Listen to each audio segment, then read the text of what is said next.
All right, we are back with more NFL coverage, and to get straight into it, gotta start out with the Seahawks and Cardinals game to open up Week 4.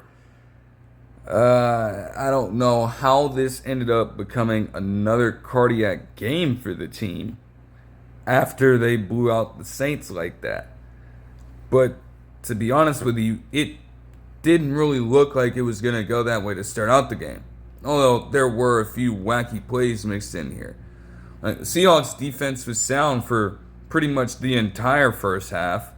I mean, they ended off the Cardinals' opening drive, forcing Murray into an elite pressure on third down. And while Michael Wilson almost caught that ball, he couldn't reel it in time. They forced that stop. And then Seahawks also did something very interesting on one of their first few plays on the next possession. Like, I've never seen this before, but they quite literally put Kenneth Walker III out wide, had him in like a quad set, and they had 3 receivers just surrounding him in this like diamond formation. They throw it over to him. And he does pick up a solid chunk of fucking 29 yards. Like, I was just shocked to see them call that fucking play up.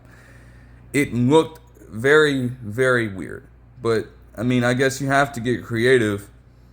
And especially, I mean, over the past few years or so, past couple especially, they've been trying to get Kenneth Walker III to sort of diversify his skill set a little bit. I've noted that they've consistently tried to get all these quick reads to him. And granted, when he's got the space, it is an effective way to get him more yards from scrimmage. That essentially works as your drive setting run as well, if you can pick up a good game. They also put him in unfavorable situations sometimes, so I never really understand that. Nevertheless, they would get close to a first down later, but would turn the ball over on downs, unfortunately. Even then, the defense is all over it. They literally forced Kyler Murray into an interception, threw it to none other than Kobe Bryant. Y'all know he owned his ass last season. And then some really crazy shit happened, because as he's trying to return it, he accidentally runs into one of his fellow defenders, and he fumbles the football right back into the hands of Trey Benson. As unfortunate as that shit possibly could have been, at the same time, even though a few penalties were mixed in there, the Seahawks defense did hold them to a field goal at least. And then from there, they really just continued to impose their will. They went up 14-3 essentially by the end of the half with 2 touchdown drives, including one in which Sam Darnold was literally just firing. Like, by a certain point in this game, he had only 1 incomplete pass. And this throw to Cooper Kupp was an especially interesting one to pick up third down, because at that point they'd been driving down the field. But you know, if the Cardinals could get a stop right there, as long as you don't break, you're probably set. This man, Sam Darnold, gets it right over to Cooper Kupp, who's naturally, whenever you're that far backed off of him, he's going to find a way, because he's a smart wide receiver. He's going to find creative ways to get open and find the right zones to exploit. Not only did he do a great job of finding the soft spot, but Sam Darnold, pretty much as soon as Cooper Kupp is chopping his feet and making that change of direction, at that instant, he's got to throw the ball. And he threw it with so much force to the point where even with Mack Wilson Sr. literally leaping out and damn near swatting the ball down, it got right past him and into his hands. And that was followed up by a nice little wheel route to A.J. Barner for the first touchdown. The Seahawks defense just kept it going. And you could also attribute that to, one, Trey Benson did have some decent runs, I guess, earlier in the game, but it was naturally going to be a little bit of a drop-off there from what James Conner might provide for you. I mean, obviously, he's going to be out for the rest of the season. So, you know, moments like that are going to have to see Benson show what he's capable of. It wasn't enough at the early portion of the game, though. The Cardinals' defense was relatively alright as well. And if not for them, it honestly could have been much worse. But Calais Campbell would actually manage to get a sack on one of these drives and keep them just in striking distance. But for whatever reason, although one thing was working in that Murray had the connection with McBride, of course, is in the same way McBride was also with the Seahawks playing off of him a little bit. They just continued to take advantage of that whenever they could. So you saw McBride get multiple conversions on this drive alone. And on the very next play following this one for 7 yards, I kind of get what the Seahawks were trying to do. They were trying to have Joe play like the curl flat over there. But the thing is, when you are dealing with a big body like Trey McBride, your best bet is to be somewhat in position in a sequence like that. And even still, Job is just extremely short for as good of a cover corner as he might be right now for the team. So I feel like that was just kind of overmatching him anyways. But he was out of position. He tried to recover, but it was far too late by that point, and they pick up another first down. Within just a few plays, though, Kyler Murray would throw another interception, although we can really question whether or not that's his fault. And I'll get to that in a second. But nevertheless, Ernest Jones IV would come up with the ball and give the Seahawks another possession. They would still be stuffed, and their defense would also force a 3-and-out before going on a 7-play, 90-yard drive, with Elijah Arroyo starting it off, getting the mismatch on Josh Sweat out in space, and just absolutely mossing him. Then they kept on just churning out the clock. I mean, for crying out, you have fucking Sam Darnold just get loose for a 24-yarder. And ironically enough, as I'm watching the game, I'm thinking to myself, when that Arroyo play was made, I was thinking he had a rushing lane right there. But I guess upon further review, you're going to take advantage of that mismatch more often than not. And his patience paid off instantly. Then you had Shaq Charbonnet essentially tote the rest of the drive out, running the ball right down their throats. Had a career game against them last year, so that was par for the course, getting a 1-yard touchdown to essentially cap off the half. I don't know what the Cardinals' motivations were behind this last drive, though. I mean, they had like 2 timeouts. I thought they were going to try to work their way down the field to get a field goal. But before you know it, you have just 2 seconds left after they settle for a short run by Kyler Murray, and then they call a timeout. That's extremely fucking questionable. I don't get why they would worry about that in that moment, but that's neither here nor there. The script would completely flip in the second half, though. I mean, even though the Seahawks belted out to that start, and even though they would get a field goal drive to go in this game, that would be one of the first times that Jackson Smith and Jigba got involved on the night.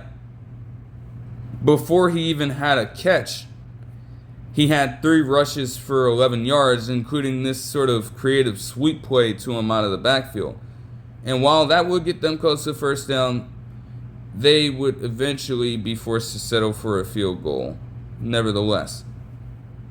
In the same way, the Cardinals also had their own wide receiver issue to figure out, and that was the connection between Kyler Murray and Marvin Harrison Jr. It just wasn't there.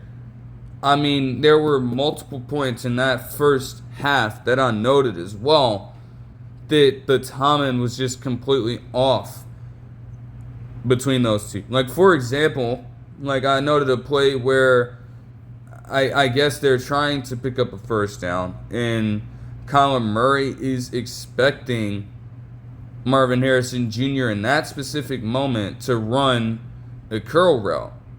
Yet, for whatever reason, he runs a go route, and Kyler Murray throws it short, way short of where Marvin Harrison actually ends up being. It looked bad on Kyler Murray's part, but that is genuine miscommunication. And that wasn't even the first time either. Ironically enough, both interceptions came on targets to Marvin Harrison Jr. The first one, he overran his route and then stopped, allowing Kobe Bryant to just see the play all the way through and work it that way. Then the second one that Ernest Jones IV caught actually was in Marvin Harrison Jr.'s hands, but he dropped it and essentially handed it over right to him.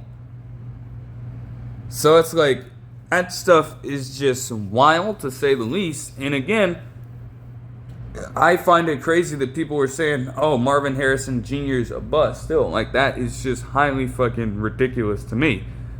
But you could make the legitimate argument that they needed to figure out that chemistry with each other, or they were going to have problems and would be far removed from even winning this game if they thought they had so much as a chance here.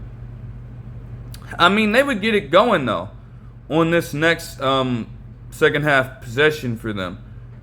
Like, he did throw a beauty of a pass over to Marvin Harrison Jr. for a 16-yard gain to get him his, second catch of the night, I believe. Yeah, it was that crazy. And they did a good job of exploiting that as well, as you'd see later, because with how Tariq Woolen had been struggling in this game, which that'll honestly become important in a second as well, even though you'd want to have Woolen cover him with his size alone and speed, the physicality was not going to be there, and so they tried to throw Devin Witherspoon and Josh Jobe, I guess, on and off at him, just interchanging between those two. Even with that little bit of progress, though, they would still have to settle for a field goal. Now, the Seahawks would open up the fourth quarter, taking off a massive amount of clock and getting in some good plays here. Jaxson Smith and Jigba would actually start to get involved a little more in this time, getting 2 catches for 21 yards on this drive. But the play that kind of stung the most, and especially when you look at how this game progressed, did come on the part of none other than Jaxson Smith and Jigba. Because Zach Charbonnet would get a touchdown on this goal-to-go situation. But Jaxson Smith and Jigba was called for holding. And honestly, it made sense. But it probably could have been even worse because he was barking at the ref, and the ref just shriveled up like a raisin. Wasn't even trying to press the issue. If he was really feeling away, he probably could have ejected him, and that would have been unfortunate. Before you knew it, they were just consistently losing yardage. Like Kenneth Walker III tried to spin out of a tackle, and then Zaven Collins just buried him right in the backfield. But after all that, they would get a field goal and go up 20-6. So now you're thinking, with less than 10 minutes to go, okay, as long as the Seahawks just continue to play sound defense, this game is as good as done, and that would not happen. Kyler Murray would activate his scrambling prowess, getting 29 yards on this run right here.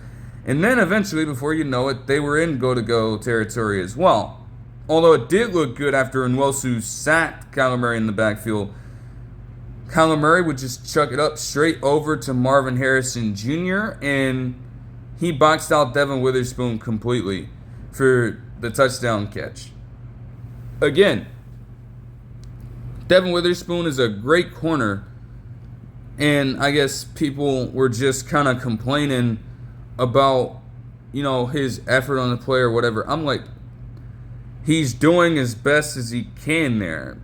He played it exceptionally well, but it's a good ball from Kyler Murray, and also Marvin Harrison Jr. not only did a great job of high pointing the ball, but the catch radius and the frame of his body alone is going to give him a stark a stark advantage against somebody like a Devin Witherspoon. For as physical as he can be, he's still only 5'10". There's absolutely nothing he could have done about that at that particular moment. So it's like, you just gotta live with that one. Honestly, I don't really know what much to say about that. And it would continue. Now, unfortunately, it came at the expense of absolute perfection for Jason Myers, and also a damn great ball from Sam Darnold early in the drive to pick up third down as Jaxson Smith and Jigba ran a sort of double move on Melton. I don't know why they kept throwing Melton at him, by the way. Cooked him and just reined it in right over his head. They still could not muster up much of anything else. And while Jason Myers is usually accurate, he would miss the field goal in this situation. Tough. So now you got an essentially 2-minute drill here if you are the Cardinals. After being down for that long, after having Marvin Harrison Jr. struggling like that, it's all coming together for you if you can do your job here. And it would get just absurd after a while, okay? You had Michael Wilson on this fourth down get this shit with one hand. You had Greg Dortch on a separate third down get a fucking 15-yard gain off a damn RPO play. You had Marvin Harrison Jr. get fouled yet again, being guarded by Devin Witherspoon, and he literally just jumps out in front of him, once again boxing him out and hauling in the catch. That's how you use your size to your advantage. And Marvin Harrison Jr. is certainly blessed with that frame. So it's only right for him to use it. There's literally nothing that Devin Witherspoon could do about it. And again, it worked exceptionally well for the Cardinals, who would then have Kyler Murray throw a touchdown pass to Mari DeMarcano out of the backfield to tie up the ball game. So it's interesting because those running back routes out of the backfield were open for them most of the game. That's just how the linebackers were playing them. And, if nobody's going to be home, well, it would naturally be smart to take advantage of that route. In the same way that the Seahawks tried to do it with Kenneth Walker III, for example. But Chad Rolland, for as trash of a kicker as he is, would make a fatal mistake here by kicking it short of the landing zone, which is a penalty now since this new dynamic kickoff feature took form. And it would give the Seahawks exceptional field position. Within just a couple plays, you had Jaxson Smith and Jigba, even though he also struggled in the first half as well, with the Ohio State men in both Harrison Jr. and Smith and Jigba rising up in the clutch. You absolutely love to fucking see that, right?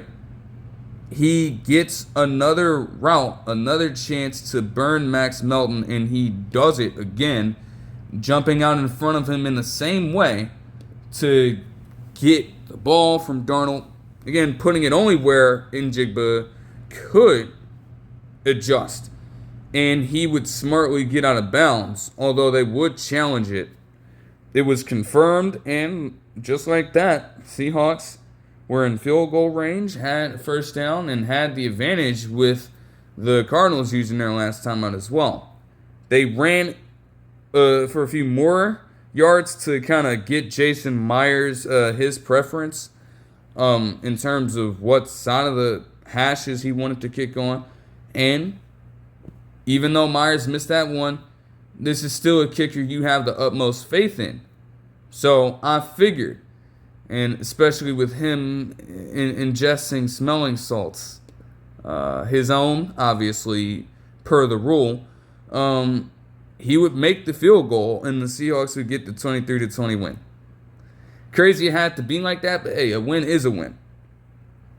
Even though there was some slippage from the Seahawks defense, they played exceptionally well, and they have been to start off the season, looking across the board, honestly. Now, to get into the numbers here, Sam Darnold had 242 yards and a touchdown on 69.2% completion. Kenneth Walker III had 19 rushes for 81 yards good clean ball game from him. Darnold also added in the 24-yard run, as I mentioned. As for Jackson Smith and Jigba, he had 7 total touches for 90 total yards, 79 receptions. Receiving yards. Elijah Arroyo had 2 receptions for 44 yards as well.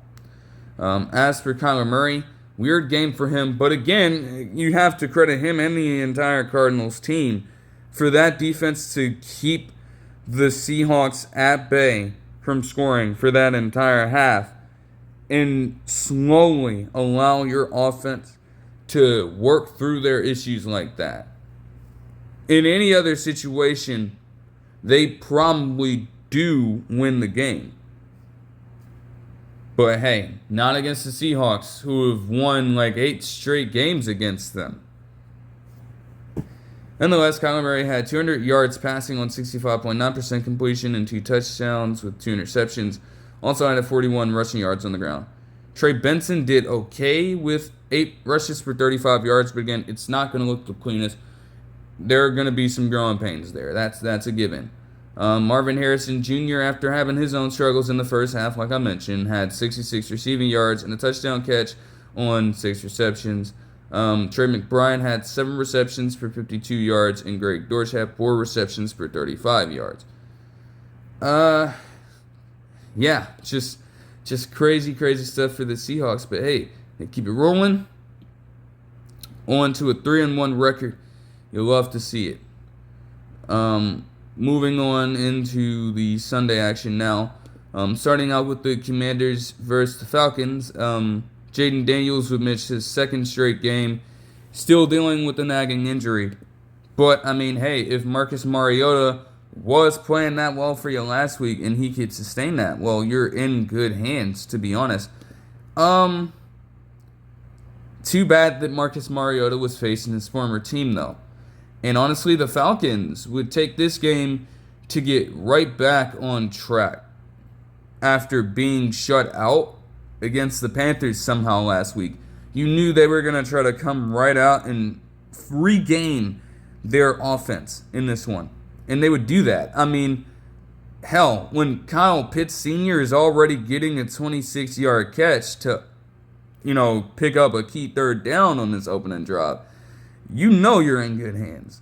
They would get a field goal there, and then Falcons defense would force the Commanders into a 3-and-out. Then it just became a mixture of the Bijan Robinson, Drake London, and Tyler Allgeier show. I mean, dead ass. This entire drive saw those 3 players get the ball at least a couple times. And, you're going to want to put the ball in your best players' hands. So I understand why that would be the case.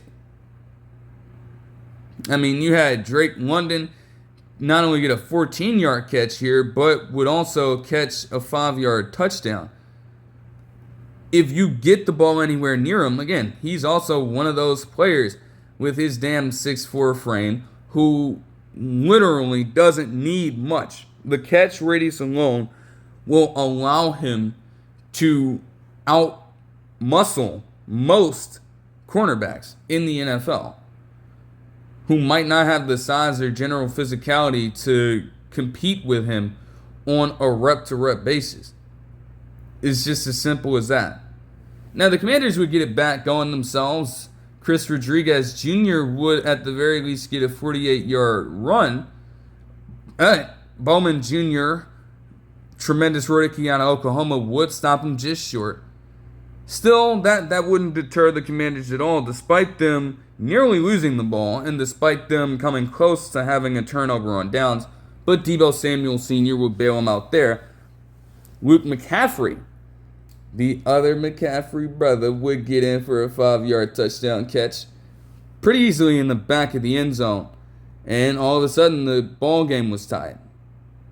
The Falcons would have an immediate response because Bijan Robinson is an absolute glitch in this,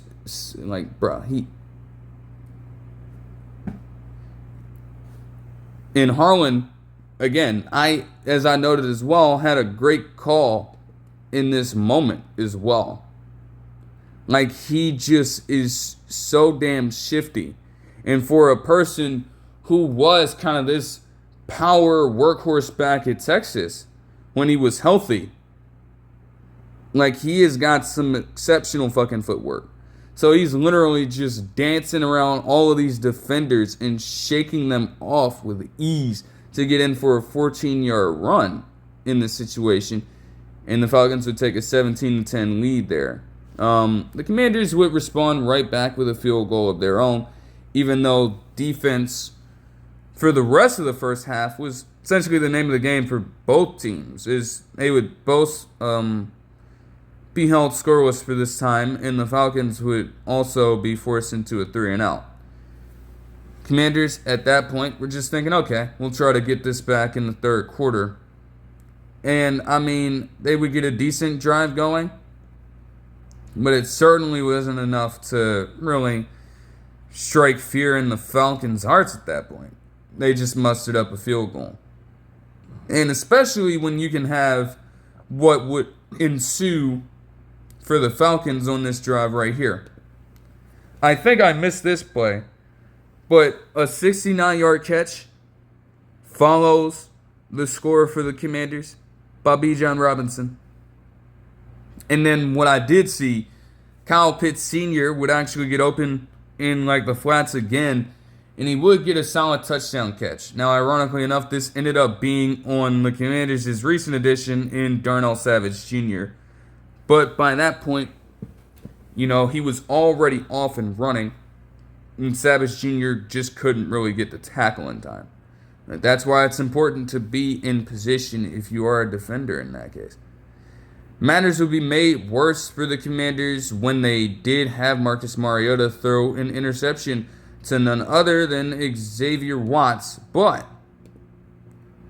the Falcons themselves would also get into some shit because, I look down for 1 second after Bijan Robinson picks up his first down, and then I look back up on the TV. I see that fucking Mike Sanders still has the ball, and I'm like, what the fuck happened? Okay. So Michael Penix Jr. was playing relatively well, but that pick was obviously just untimely. And yet still, for as good as the Commanders' offense can still be, that Falcons defense did hold strong when they needed to here, holding them to just a field goal yet again.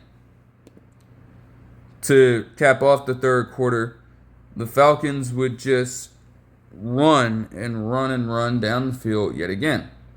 But this time, after all of the Bijan Robinson and Drake London involvement, it was Tyler Allgeier's time to showcase his ability to tote the fucking rock.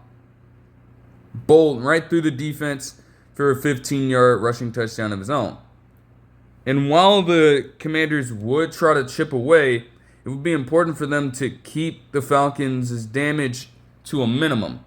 Now, they would help themselves out a little bit with their offense opening up the fourth quarter with an around 6-minute drive capped off by Deebo Samuel Sr. getting a nice catch and getting into the end zone for a 24-yard touchdown. They did also pick up the 2-point conversion, so they were in good hands. One possession ball game with around 9 minutes or so left. And then they did possibly the worst thing they could have done. They allowed the Falcons to bleed 6 minutes off the damn clock. I mean, they couldn't stop the run. So honestly, you have to credit the Falcons for sticking with that. Why would they go away from that?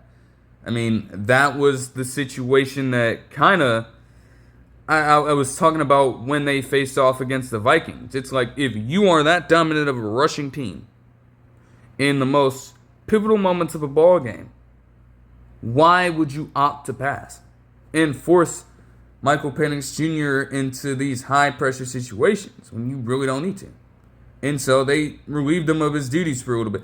Even though Kyle Pitts would get one 22-yard catch in here, and he would also get a first down pickup to Drake London, because granted, those are both like relatively long third down situations. You have no choice but to get that ball out. Perfectly fine. But they just continued to get chunks after chunks of yards on this drive. Just getting into smash mouth football. Before you know it, the 2-minute warning hit, and with John Parker Romo hitting the field goal, that would essentially game it and just keep the Commanders in a bit of a dilemma. I mean, they had to settle for kicking a field goal early, which does make sense. But either way, you would have to rely on getting an onside kick, which is just highly unlikely in this day and age, let's be real. And before you know it, they would attempt one. They would not get it. They would have, a few plays in victory formation, and hey, from there, the Falcons would end off the game winning 34-27. Again, wait for them to at least put up a capable showing, respectable showing on offense after getting fucking clamped up by that Panthers defense. We know the Commanders defense has taken, they're not necessarily the best coming into the season, but still, it had to be tough for them to get shellacked like this across the entire game. Michael Penix Jr. had 313 yards on 76.9% completion and 2 touchdowns with an interception. Bijan Robinson had 75 rushing yards and a touchdown catch on 17 runs, and Algier had 51 rushing yards. Bijan Robinson is just such an all-around back, too. Again, at this point now, following last week's game, I would think 21 of his 37 games, just go out on a limb and say that before this one, saw him get over 100 yards from scrimmage. And that would still be the most in the league to this point, if I'm not mistaken. Add another game to that tally. 22 out of fucking 38 games. And this man had, even with those rushing numbers, still managed to have 106 yards on 4 catches. So we were talking about fucking 19 total touches for 181 total yards. It's insane. It is insane. He is an absolute weapon. There is no doubt about that anymore. And if you do still have questions about that, I mean, he's putting it all out there on tape at this point. Go have a look for yourself. If you're really questioning how great of a player he is at this point. Drake London would have 8 receptions for 110 yards and a touchdown as well, while Kyle Pitts Sr. would have 5 receptions for 70 yards and a touchdown. As for the Commanders, Marcus Mariota had 156 passing yards and 2 touchdowns with an interception on 59.3% completion and 20 rushing yards on the ground. Rodriguez Jr. had 59 rushing yards on 7 carries, and Ja'Cory Carson-Merritt had 47 rushing yards on 7 carries. Deebo Samuel Sr. also had 72 yards on 6 receptions and a touchdown. I mean, it is certainly a tough loss for the Commanders, don't get me wrong, but to be honest, it feels like you were going to at least drop one of these games if Jaden Daniels was set to miss an extensive amount of time. And also, they didn't have Terry McLaurin Sr. in this game, which would explain why the next most prolific wide receivers for the team had just 21 yards a pop. But hey, with Terry McLaurin still handling this quad injury, and honestly, I don't even think he's set to return just yet. I think he's getting that checked out. So it's naturally going to be tough out there without those two. Shouldn't come as a surprise. But they should inevitably be able to bounce back. At least I would think. Okay. Moving on to this Eagles-Bucs game. This shit was weird. This shit was so weird. I'm not going to lie to you. I did not peep because, again, I kind of missed a bit of the first few minutes of the game or so. But I did not peep that the scoring literally started with the Eagles blocking the fucking punt and getting a touchdown off of that. I didn't know that. But before you know it, I was just tracking the game to the side, and I see that the fucking Eagles are just absolutely fucking dominating this damn team right now. Even though, again, Saquon Barkley, at least in the rushing game, was still being held in check somewhat. Like, and again, for the Bucs to eventually come back in this game, it was going to take that kind of effort to stop their rushing attack. Truly. Because once they have you in that kind of hole, if you allow their run game to be as efficient as they can be, they will milk clock. And they do not give a fuck how you feel about it. And that is exactly what would have happened in that situation. But no, seriously, the Eagles were on it, man. Jalen Hurts got this touchdown pass right here to Dallas Goedert, and honestly, he was automatic mostly in this first game.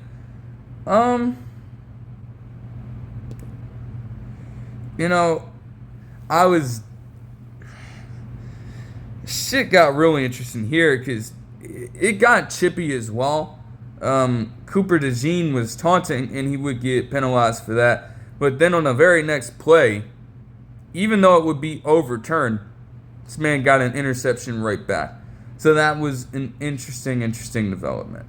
I guess there was also like a little bit of a fight breaking out, and Quinyon Mitchell tried to square up with Tristan Wirfs Jr. for some reason. At least the Bucs have him back, by the way. That was just all very strange. Zach Bond would also force Baker Mayfield into a sack fumble, and from there the Bucs would get a field goal. But the Eagles would just keep it rolling on both sides of the ball in all three phases as well. The Bucs would only get another field goal at the end of the half, and that would come not only from Jalen Carter just hitting Baker Mayfield late for some reason, but you also had Caleb McLaughlin make the longest ever field goal he ever made in the NFL. Because coming into it, they mentioned that his career long was like 58 yards or so, right? They had that man kicking from 65. But I tell you what, he banged that shit right in there. And I'm thinking at that point, that could have been a little bit of a play for momentum right there. I'm not going to lie to you. That could get a team hyped up. For real. Yeah, it was mostly bad for that Bucs coverage unit, though. I mean, they had Benjamin Morrison, the rookie, guarding A.J. Brown. And even though he wasn't targeted that much, that's just got to be so damn crazy to have to go up against someone as physical as he is as a rookie. Truly. But everybody was getting some love, man. You had Devontae Smith getting fed, and you would have Dallas Goedert get fed again with a 22-yard catch to open up the drive, and then another short yard touchdown for him, before the Eagles would cap off their scoring in the first half with a field goal of their own from Jake Elliott. This third quarter was absolutely fucking bonkers. Absolutely bonkers, man. Now, again, that Eagles rushing attack was non-existent. And they also forced that offense into just difficult spots. When I say that it was mostly cramped up for them, it truly was. Vita Vea is just a wrecking ball unto himself. And as long as you have him on your defensive line, it just helps everybody else to eat. So whenever you see these pass rushers break contain, or whenever you see them clog up rushing lanes, you know that Vita Vea is quite literally at the center of it every fucking time. He's just that damn dominant and that damn huge. And there's nothing you can really do about it. The Bucs would turn the ball over on downs after Calais Ringo would get a deflection. Ironically enough, though, it was Quinyon Mitchell doing a lot of the dirty work on that front. Like, by a point, he had only allowed a catch on like 4 targets or so throughout the game. And I think that number increased Although he did get away as the game progressed with a few like holding penalties. I noted that. They would be eyeing this man, grabbing onto jerseys and holding for way longer than he needed to, and they just wouldn't call it. I didn't understand that. But yeah, you would have the Eagles go 3-and-out here, and then even with that coverage doing so well, all it takes is one play to truly flip momentum. Baker Mayfield threw such a damn great pass right here. Like, you had Blankenship coming straight into this route, all right, trying to break it up. And then, obviously, you have the corner trying to guard Ibuka in the first place. It gets just past the fingertips of Blankenship's hand. And as the other defender in Andrew Mukuba Sr. is also going for it, Emeka Ibuka hauls it in anyway. Okay? And at that point, those two have collided into each other. Another defender gets caught up in the jam, and Emeka Ibuka breaks free for what would be a 77-yard touchdown catch. The longest ever touchdown catch by a rookie Bucs wide receiver in their franchise history, interestingly enough. Or, well, the second longest here. But yeah, no, nearly improbable play, and yet it got the Bucs right back into the game. All of a sudden, with them forcing the Eagles into a negative possession, hey, they had a grand opportunity here to overcome this deficit and trim it down even further, even though they didn't start out all that well with giving up a touchdown immediately, and that could certainly haunt them throughout this game. You had a chance to redeem all of that if you just managed to get a score on this drive. Not only did they fail to get a score, but Bucky Irving would also fumble the football in their own territory, and you would have the Eagles get a short drive. And of course, even with their offense being relatively stagnant throughout this time, they're still competent enough to take advantage of a short field. Like, you're not even pressuring them to do that much if they've only got 25 yards to work with. It's essentially an overtime drive. And all it took was run after run after run. For as short as they were effective enough. And before you knew it, it was 3rd and 1 on the 6-yard line. So you knew what was coming, right? Right? I mean, they lined up in tush-push formation. They had the two backs behind Jalen Hurts to make the inevitable push. But before you knew it, Jalen Hurts wasn't getting down to get pushed from behind by multiple people. No. They had a trick up their sleeve. Because if you remember last season, they essentially made this like a formation. Yes, the tush push was the staple play, but in rare moments, you saw the Eagles have a fucking play action pass out of that same formation that ended up working. You also saw them have a handoff to their running back in the same formation as well. And on this particular day, they were feeling that a little bit of trickery would be nice to implement. So they would hand it straight off to Saquon Barkley. And, expecting that Jalen Hurts is going to crash inside. Everyone does what they do. Funnel down, try to make the tackle on impact. And it left Saquon Barkley out wide open with as much space to run as possible to get a 6-yard touchdown run.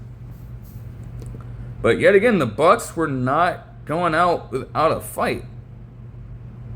I mean, they did get in a tough situation, but Bucky Irving would instantly redeem himself because he routes up Jahad Campbell on what works as a wheel route for him and got a 72-yard touchdown catch.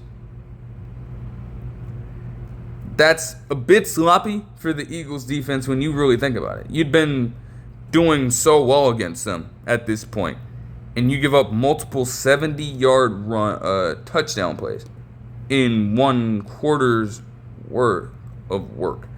It's a little wild. It wouldn't get any better for their offense, though. In fact, for the rest of the game, they essentially did nothing. They just lost yardage on this possession within 5 plays. And then the Bucs would respond with a field goal despite penalties of their own.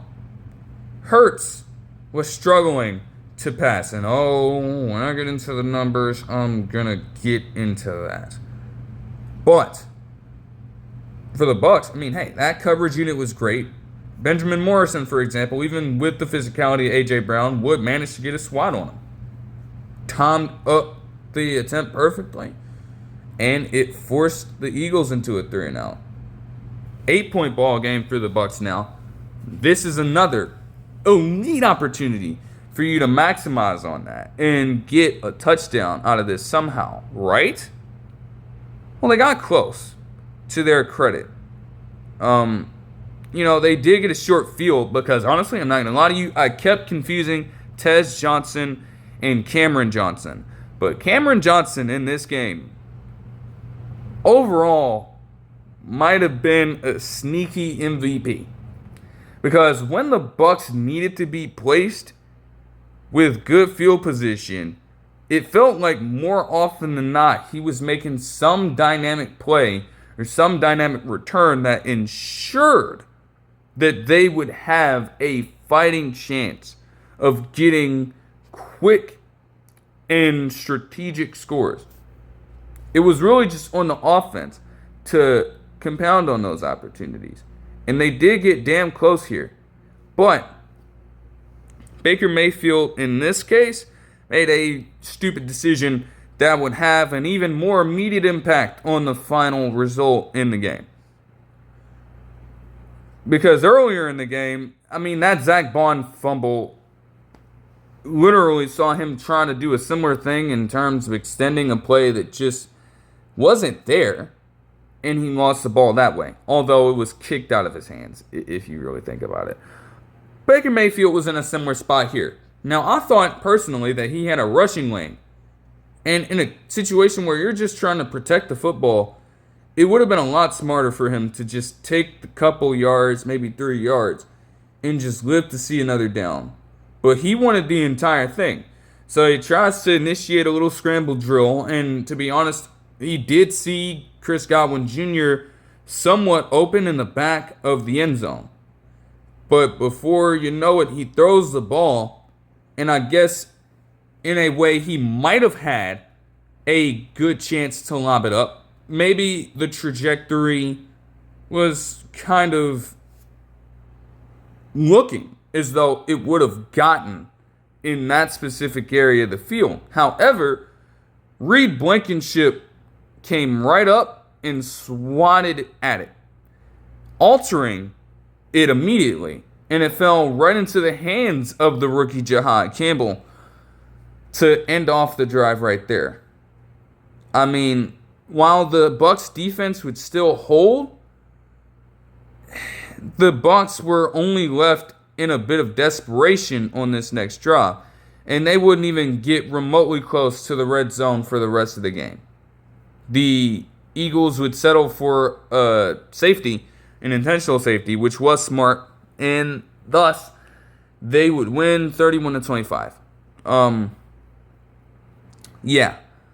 Definitely unfortunate for the Bucs when you consider that their first and one of their last few possessions ended with such untimely results that might have swung the outcome completely if they go optimally for them.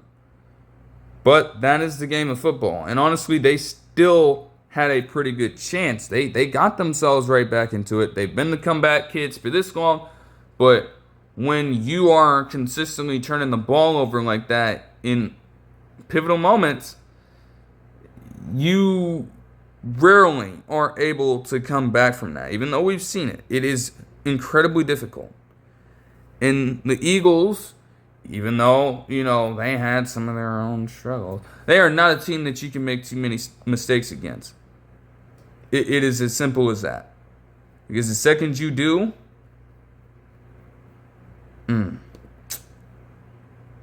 but all right. As for the Eagles' numbers here, Jalen Hurts had 130 passing yards and 2 touchdowns. Also 62 rushing yards on the ground. But take this shit into account right now. Because he started out in this game 15 of 16 from the field, okay? Not only did the Eagles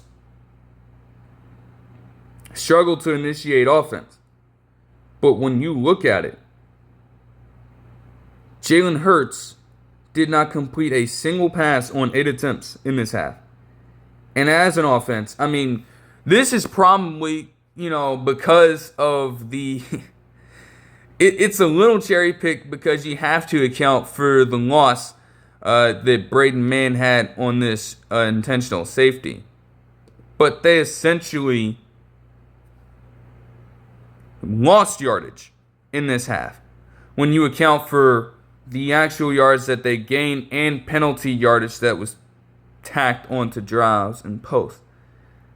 And that's horrible. When you look at it from that perspective, they were lucky somewhat to come out of this on top.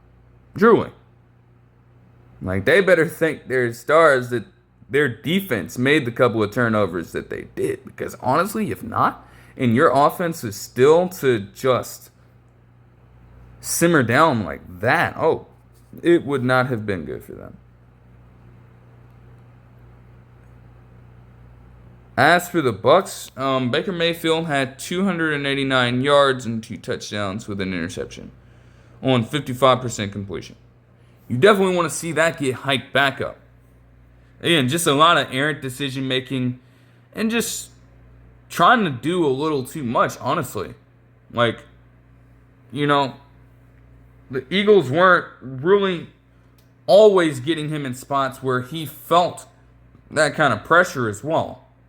But yet, unprompted, he still just decided to go for the hero ball stuff. I don't necessarily understand that from his perspective. As for Bucky Irving, he had 20 total touches for 165 total yards and the aforementioned receiving touchdown. Emeka Egbuka also added 4 receptions in his first 100-plus yard game with 101 receiving yards and a touchdown as well. Chris Godwin Jr. also came back, as I mentioned, and he himself would have 3 receptions for 26 yards. Definitely going to take some time, but again, they're naturally going to want those guys to step up with Mike Evans being out for at least a little more time. And with that happening again, it could get very chaotic for what they would be trying to have Mike Evans do in this situation. I just have to be absolutely honest there. It's like, that's just the truth. To briefly get into this Chargers-Giants game, I'm shocked. I was shocked. I was truly shocked, man. Because I thought that Jaxson Dart was going to crumble under all of the pressure that the Chargers defense will put him in. Now, this was a bonus coverage game, so no, I didn't watch the entire thing at large, but I'm tracking it, and I see that the Giants go up by as much as 10-0. I'm like, hold on, what the fuck is going on here? And I see that fucking Jaxson Dart managed to get in for a 15-yard rushing touchdown off a QB draw, and they also had forced Justin Herbert into an interception with Dexter Lawrence, the second, of all people, intercepted him and getting in elite territory to score a touchdown. But it wasn't meant to be, and I guess they gave Micah the go here with Gano still being hurt. So yeah, 10-0 score. How the fuck did that happen? It really shocked me that he was actually playing okay. Like, let's be honest here. By the end of this one, like, the numbers aren't necessarily gonna jump off the chart for you. They're not, but he did more than enough to ensure that they would protect their lead. And honestly, I mean, there's gonna have to be some natural progression there, but that is a lot better than the Giants were honestly saying for themselves beforehand. I mean, you'll take anything at that point. They would go on another drive that saw them settle for another field goal from McAtamney, and then you would have the Chargers get their best drive of the first half, getting downfield and having Quentin Johnson get in for a 36-yard touchdown. But it wouldn't stop. Like, again, Justin Herbert threw yet another interception, this time to Drew Phillips, and then immediately after that, you have Theo Johnson, who, honestly, when I cut it on for bonus coverage, seemed they had a pretty solid connection with each other. So that touchdown lined right up with that. Now, the final score of the game would come on a Marion Hampton getting a 54-yard rushing touchdown. And again, it had been rough for him a little bit in the first couple weeks, but that is another player who the Chargers would need to desperately set up in this situation, with their running back in Najee Harris now also being out for the rest of the season. But this fourth quarter was relatively a stalemate. I can be truthful about that. I don't know. Like, neither offense was really able to do that much. In fact, the Giants had a chance to game it, but the Chargers would shore up on defense and get a goal line stand that they absolutely needed. Yet followed that up with a punt of their own, and this is kind of where the bonus coverage started to kick off.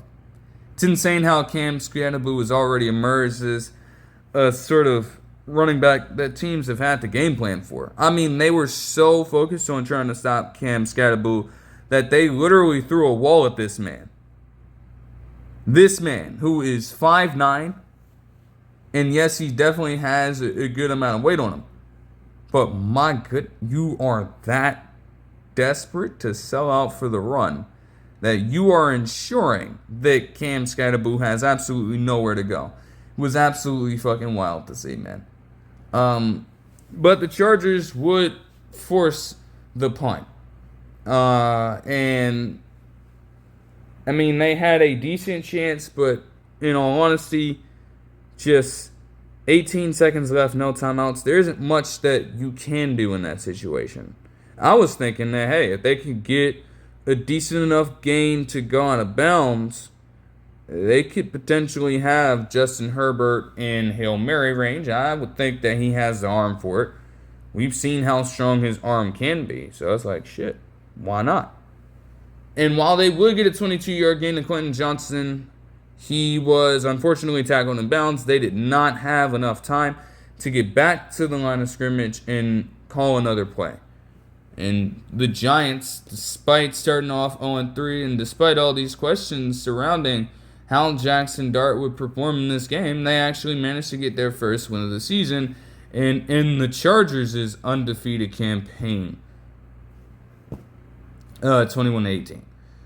Jaxson Dart had 111 yards on 65% completion with a touchdown pass. He also had 54 rushing yards on the ground in the touchdown, making him the first quarterback since Tim Tebow in 2010 to have at least a passing and a rushing touchdown, each with 50 or more rushing yards in their debut. Cam Scadaboo also had 79 rushing yards as well. And Darius Slayton had 3 receptions for 44 yards. Yet the most pressing development for the Giants in this situation had to relate to Malik Neighbors to kind of spoil one of the developments here. I mean, I think it's all common news at this point, but for those who might not know, Malik Neighbors, tore a ligament in his right ACL, and so he's going to miss the rest of the season just like that. It's unfortunate, man. It has been a season with a lot of overall confusion in that organization, and especially for him as a player, who was obviously burst onto the scene last year, immediately balling out and becoming the X factor in that organization. Obviously the production in most of the games that he has played in this season outside of the match against the Cowboys has been a little bit underwhelming. And it's like, this is probably a scheme issue. Like, one could surmise that the Giants were trying their absolute best to get him involved, but for one reason or another, it wasn't happening to the rate that you would typically expect, knowing that Malik Neighbors is your core guy. It seemed like things could turn around eventually, and maybe they would hit that stride. But just like that, a promising season for Neighbors comes to a close, unfortunately. And you hope that he can recover well and get better from the injury. But it also leaves the Giants in a bit of a predicament as well. Because at that point, who becomes your number one by default? Do you really trust anyone else to take on that role right now? Mike Robinson is literally a slot guy. Slayton was that, but his role is diminished. So I don't know where exactly they will turn. And it's definitely going to look different for a guy in Jaxson Dart who is just starting to get accustomed to this thing. Like, a weapon like that on the outside could certainly benefit a rookie quarterback. And yet, he will not have that luxury. So that could make things incredibly tough. But it will be interesting to see how they progress. And I mean, hey, they have a week to at least tune it up. I mean, even though they're not the greatest of teams out there right now when it comes to those in the league, at the very least, they face off against the Saints next week, and they ain't even that much better. So they could use that to work a good number of things out, I would believe. It'd be smart on their end to operate in that way as well. Moving on to the Ravens and the Chiefs. Man, this, especially for those Ravens fans out there, I know that this was a rough watch. Even though, again, it started off decent for them, at least with the first drive. I mean, you had Lamar Jackson just exploiting different soft spots. But it would ultimately be Justice Hill, of all of their running backs on the team, to get in for a touchdown somehow. I really don't. I don't know how that happened. Yeah. You had him literally on this play, throw a fucking sidearm over to him. Ironically enough, with the call being on CBS, with him facing off against the Chiefs, you can imagine what that would remind most people of. Who, rather. And Tony Romo would certainly not shy away from telling you on the call, you know that's coming. Every time. You just had to expect it. Xavier Worthy would be back for the Chiefs. Big development for them. But it would still be slow for their offense. At the very least, he did pick up a 4-yard catch to move the chains here. But they tried to get as creative as they possibly could with their running backs because they were still not running the ball straight up all that efficiently. So they had Brashard Smith get out in space, for example, and get a nice 17-yard gain before even really being touched on the sideline. Inevitably, though, the Ravens would force the pressure. Tavius Robinson would get a good swat on Patrick Mahomes, and Harrison Butker would be forced to settle for a field goal. Then the madness started to ensue for the Ravens. Because of all people, generally in the league, the Ravens interior allowed Jerry Tillery to break through that blocking unit and sack Lamar Jackson. Then it got even worse because as he's facing more pressure, defender in his space, I think that, it was Bolton forcing the action. He was right up in his space trying to pressure him. And Lamar Jackson throws it, tries to get it to Mark Andrews, but it's a little underthrown, and naturally so, because there's some panic there. Lael Chanel kind of grabs it with one arm, and the Chiefs get a pivotal turnover to regain possession. Now, they did have a long, methodical 6-minute drive here, and it did start out pretty well with Xavier Worthy doing exactly what he did to the Ravens defense last year. My key coming into this game was for them to watch Xavier Worthy and not allow him to control how you ran your defense. And yet, at every turn, they just allowed him to continue burning them. A 37-yard catch in this situation is unacceptable, and it flipped the field immediately.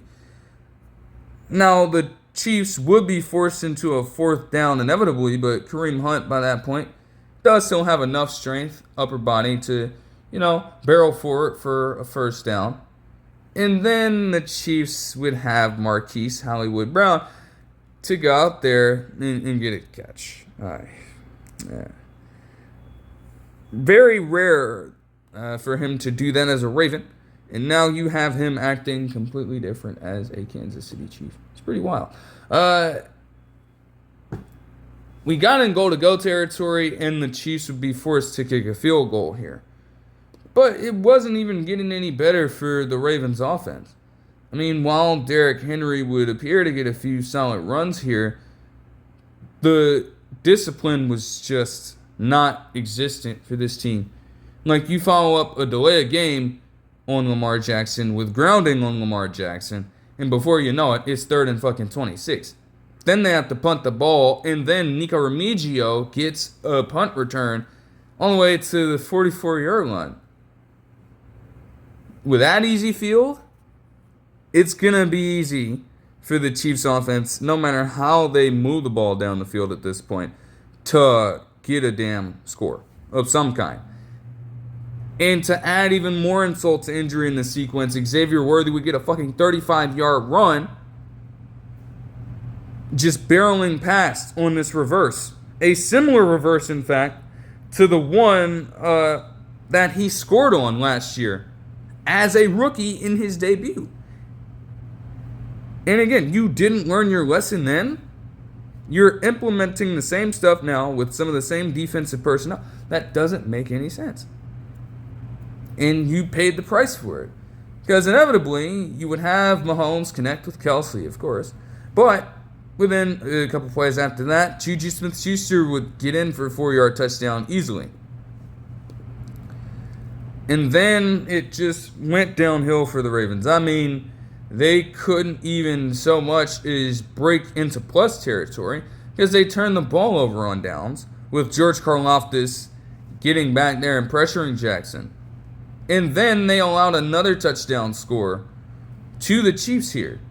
It would be Pacheco getting in for an 8-yard touchdown catch to not only increase the lead to 13 for the Chiefs, but also give Mahomes his 250th touchdown pass in his NFL career, making him the youngest ever quarterback to reach said milestone within just a couple drives. And again, in theory, if you do all the right stuff that you needed to do, you probably are the team that scores a touchdown here. And you don't allow the Chiefs to get really any time at all to get the ball back, even though they have proven in the past that all they need is 13 seconds. We know. We understand that. But the Ravens were not helping themselves. I mean, the next possession would see them fumble, although, again, this kind of ties back into the discipline aspect and just how disjointed this team looked in this game. I'm not blaming Lamar Jackson for that fumble. I'm not going to do it. Because if you see it, you see Lamar Jackson running if you are an offensive lineman on that team. And rather than clear a path for him to run through, you have Tyler Linderbaum, who's honestly a pretty good center. You have him kind of make this motion to try to, I guess, block. It impacts Lamar Jackson physically, and he loses the ball that way, allowing Drew Tranquill to get the fumble recovery. And even then, it wouldn't have mattered whether or not Lamar Jackson would have gotten the first down here, because fucking Daniel Falele was penalized for offensive holding, regardless. It's like, what the hell kind of shit is that?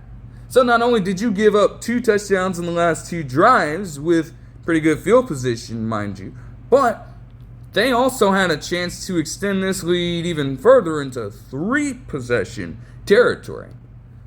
Luckily for the Ravens, that wouldn't happen because they would force them to settle for a field goal attempt. And they would also miss the kick. How you like that shit? Now again, definitely weird, don't get me wrong. Like, that is definitely rare for Harrison Butker to do. Deadass. But they got it. So what were the Ravens going to do in that situation? Well, they would get a field goal out of it with Tyler Loop to end off the first half. But the third quarter did not go any better for them. In fact, a lot of the craziest shit would go down here. And not even just talking about the fact that they would get their asses kicked on the scoreboard, but I mean they literally got their asses kicked. Like, physically got their asses kicked, bro. I shit you not. Now, again, Xavier Worthy would keep the shit he just broke easily open for a 28-yard gain as they were getting closer and closer into the red zone. And then they had Tyquan Thornton get in on an 11-yard touchdown catch. And then you had the Ravens settle for a field goal to bring the lead down to 14 again. Yet, on this drive and on other drives to come,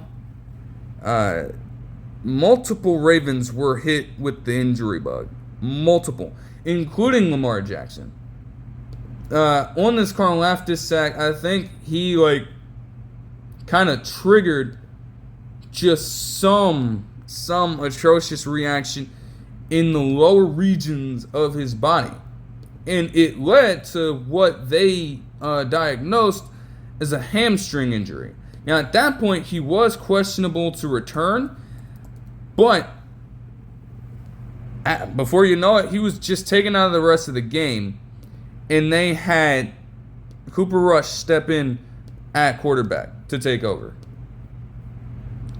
Unfortunate stuff for them. So the odds were already going to be against them to really make that much of a push back into this game as it was.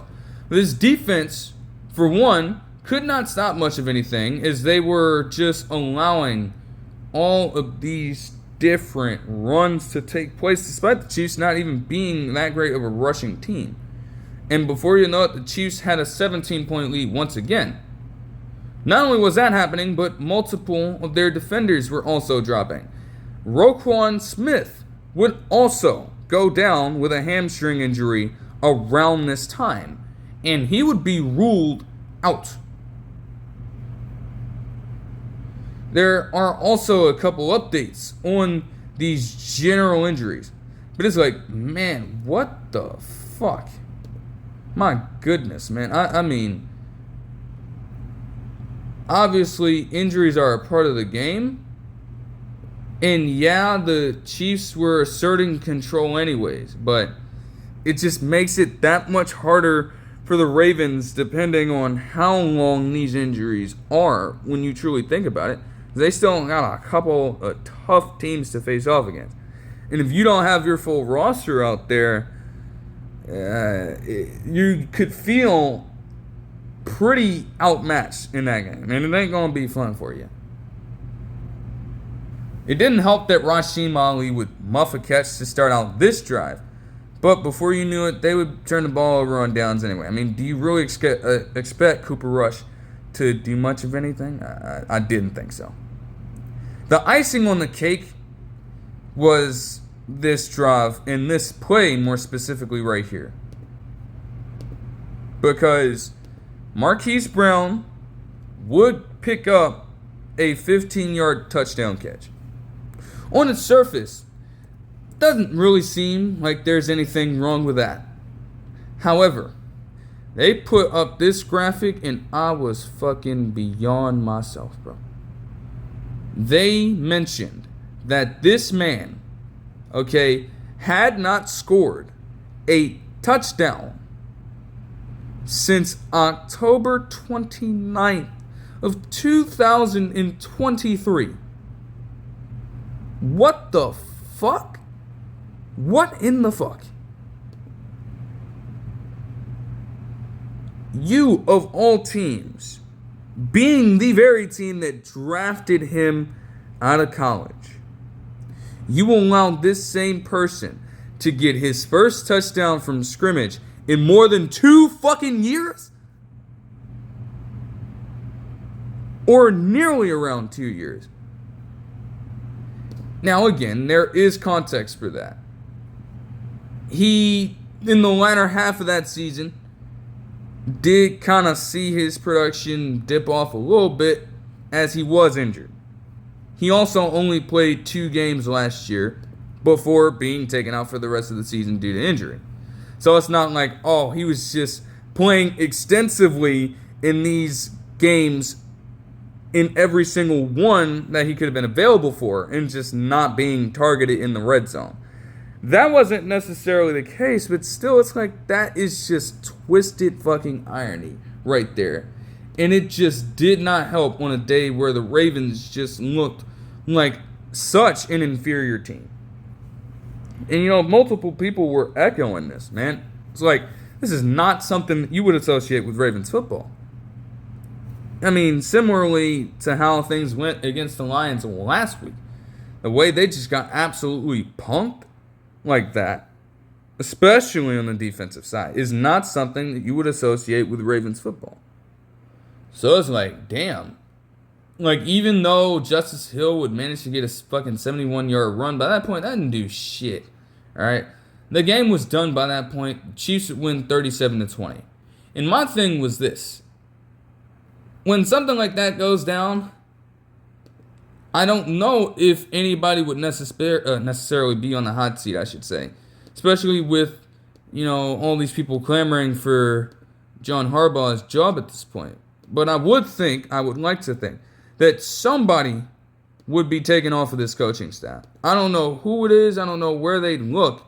But, having this happen back-to-back weeks is definitely inexcusable and shouldn't be rewarded in any way. Now, to this point, we haven't heard a single thing about John Harbaugh getting moved or not. And really, I don't think that it would happen. But my thinking, right, was that at the very least, it might put some pressure on the Ravens organization to make a decision about what they want to do with him in the future. Or at least kind of work up this idea of potentially having some sort of operation after John Harbaugh. Just thinking about that for the long term. Because this is not something that can continuously happen. Now, granted, again, and I'll get to their side of things in a second, but it can't. Obviously, you have to be prepared in this situation. That's the number one goal, and the fact that they just looked all out of sorts is definitely a testament to his coaching. But you also can't put it all on him. You just can't. As for the Chiefs, Mahomes will have 270 yards passing on 67.6% completion and 4 touchdowns. Xavier Worthy led the team in rushing with 38 yards. Yeah, think about that shit. The team as a whole also had 118 yards on the ground. He also had a career high in receiving yards in the regular season because he did have 157 receiving yards in the Super Bowl. That won't necessarily count for him here. 83 receiving yards on 5 catches for him. Travis Kelce also had 5 catches for 48 yards, and Hollywood Brown had 3 receptions for 38 yards. As for the Ravens, Lamar Jackson, when he was in, had 147 yards passing on 70% completion with 1 touchdown and his first interception of the season. Justice Hill had 76 receiving yards. Again, take that with a grain of salt. Like, I don't care about that shit. And then Lamar Jackson had 48 rushing yards on the ground as well. Derrick Henry also had 42 rushing yards on 8 bursts. Think about that. For as dominant as Derrick Henry has been, he's been on a little bit of a slide, man, between not just the fumbles, obviously, but he also has not cracked 100 yards in any of the last couple ball games. So, that's a little interesting, and it might have to change now depending on how things look. Zay Flowers, meanwhile, had 7 receptions for 74 yards. Justice Hill had 5 receptions for 41 yards. And Mark Andrews had 7 receptions for 30 yards. That is very disproportionate, by the way. I don't know about that. That doesn't look too good. But yeah, no. Like I said, it might not all be on John Harbaugh in this case. And the defense would see their fair share of people drop as well. You also had Nate Wiggins go down with an injury in this game. And not all the timetables have been sorted out yet for every single Ravens player, but it's bad because coming into the game, they already had Nnamdi Madubuike injured. And now, per reports from Schefter and other insiders, he is now out for the rest of the season with a neck injury.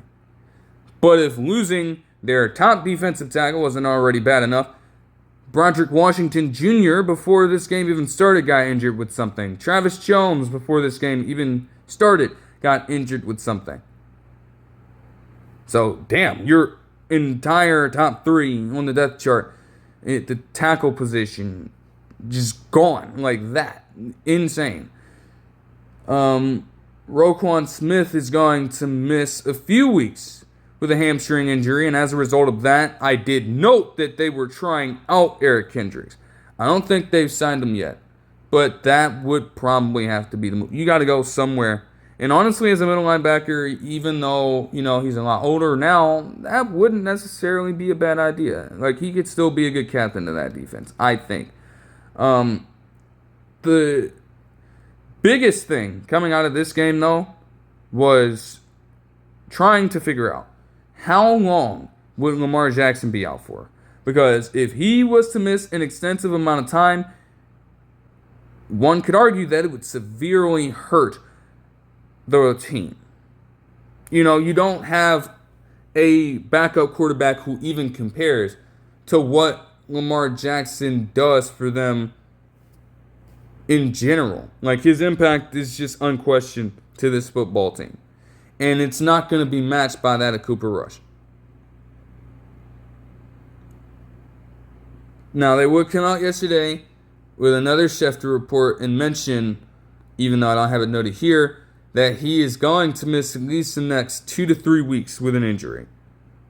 And honestly, for hamstring injuries, because I've seen the more severe ones, they're pretty fucking bad. 2 to 3 weeks is okay. I would have to imagine that they would have to do some of the most intensive stuff imaginable to get him right before then. And I honestly don't know by that point if he'd even be at 100% by that point. You want him going back there on the field only when he is fully ready to play. I implore that. Right. Like, there's no reason why you should be rushing him out there if you don't have to. But if he is genuinely going to be healthy by that time, Naturally, it will still be a bit of a rocky kind of ride for this Ravens team, because they got the Texans and the Rams coming up in the next 2 games. And both of those teams have tremendous front sevens. It especially hurts the Ravens because without Lamar Jackson being out there, your next most valuable player is Derrick Henry. And who do you think they're going to lean on in this situation? They're essentially going to treat Derrick Henry in the same way that Tennessee was when they had the Derrick Henry, solo mission, I guess, with the rotating cast of quarterbacks they had between the Malik Willises and the Ryan Tannehills and the Will Levises and the Mason Rudolphs. Well, no, they didn't cross paths. But those kinds of situations are definitely going to apply here because Cooper Rush is in that same boat of quarterbacks, if we're honest. He's going to try his best to manage the game, but he is not going to be able to take over one in the same way that Derrick Henry, through just running the ball, will. And both of the teams know that even when Lamar Jackson is out there, even as a decoy, that is going to be the game plan for a team who has seen Derrick Henry kind of struggle over the past couple games. They're going to be zoning into that. It's as simple as that. You'll have to throw multiple bodies at them, so they're going to load up the front seven. That's inevitable. And it feels like the Ravens, even though they will get stopped a good amount of times, they might not have another choice, truly. Because you're not going to fucking depend on Cooper Rush's arm to lead you to victory here. And honestly, that style of just running the ball with Derrick Henry and letting him carry you to the promised land could work in theory if this defense was playing well. But honestly, with their full cast of starting characters, they haven't been. Now that they're going into this potentially depleted for at least the next few weeks, and with Micah, hopefully he gets better and actually recovers well also. But for him to be out for the rest of the season as well now, at that position and at others, you're expecting backups, third stringers, and maybe even practice squad guys to play far above expectation. I don't know how likely that truly is. I don't know. So we gonna see. But at the very least, the Ravens in 3 weeks do have a bye following those 2 games, and then they pick it back up against the Bears. So in theory, that could work as an extra week of rest for Lamar Jackson if the timeline doesn't necessarily align with his recovery. And he would have a chance to get right back into it against a Bears team that would still be inferior, even though they're a little depleted. It could have been much worse, to be honest with you, and they're certainly going to have some ground to make up when he gets back. But I would think that if you win at least one of those games, if you're the Ravens, that would be optimal. I don't expect them to come away beating both the Texans and the Rams. Although, the Rams one would be more important. At least with the Texans, it's like, even with that front seven being implemented, Derrick Henry's made a career out of being a Texans killer, so we'll see. Alright, moving on to the Cowboys and Packers. And this shit was fucking chaos. I don't even know how things ended up reaching the point that they did, man. I'll be the first to admit it, as many people have had to. I thought the Cowboys were going to get their asses kicked. I thought they were going to get fucked up completely. And to be honest, to start out the game, that was happening a little bit. I mean, the Packers automatically jumped out to a 13-0 lead. I mean, Cowboys in that time, they had a 3-and-out, and then they also put it on a different possession. Meanwhile, the Jordan Love Romeo Doubs connection was just somewhat automatic.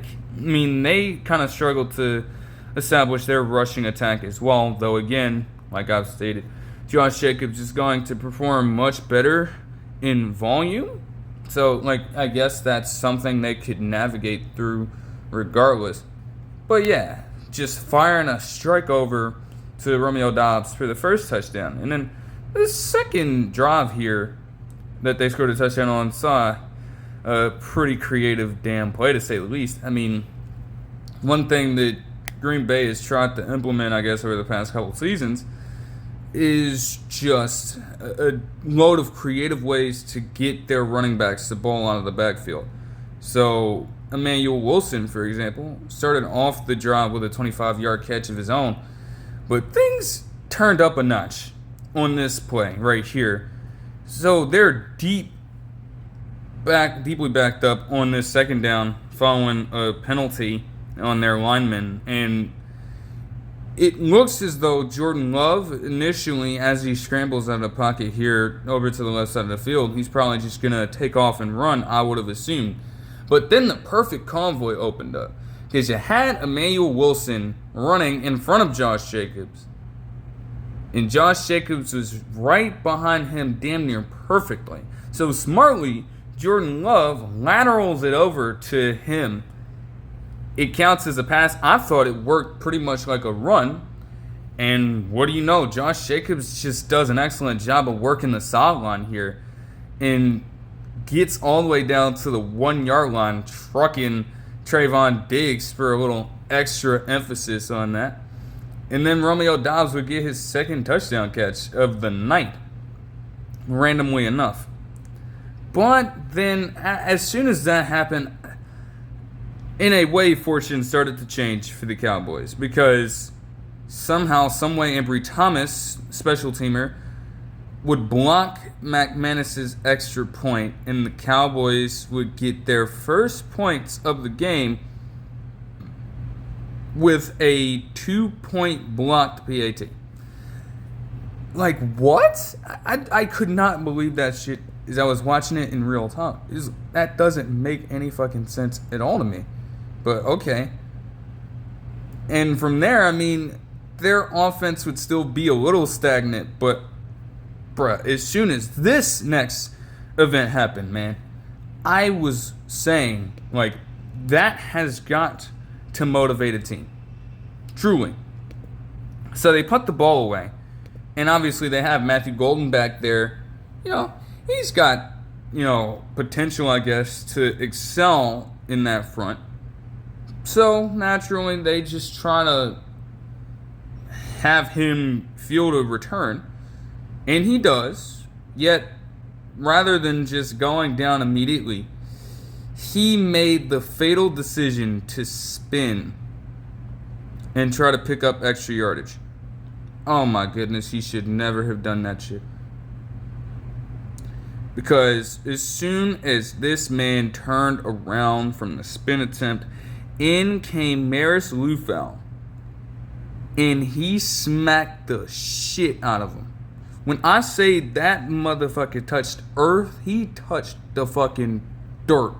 Damn near got buried under the fucking dirt by Lufau's hit.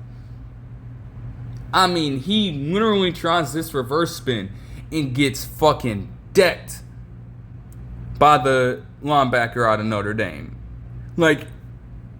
Whoa, that is just gotta be devastating. And I think there was a little tension after it as well, but Lufau was certainly hyped up about it. I mean, whenever you can hit somebody that fucking hard, and again, it was a legal hit too, that has got to invoke a fighting spirit in your team. If you don't get motivated after some shit like that, I don't know what will. And I mean, he went right back to it. I mean, later on in the drive, you had Matthew Golden try the fucking shit again on a play that, wouldn't really count all that much because there was a penalty. This man tried that shit again.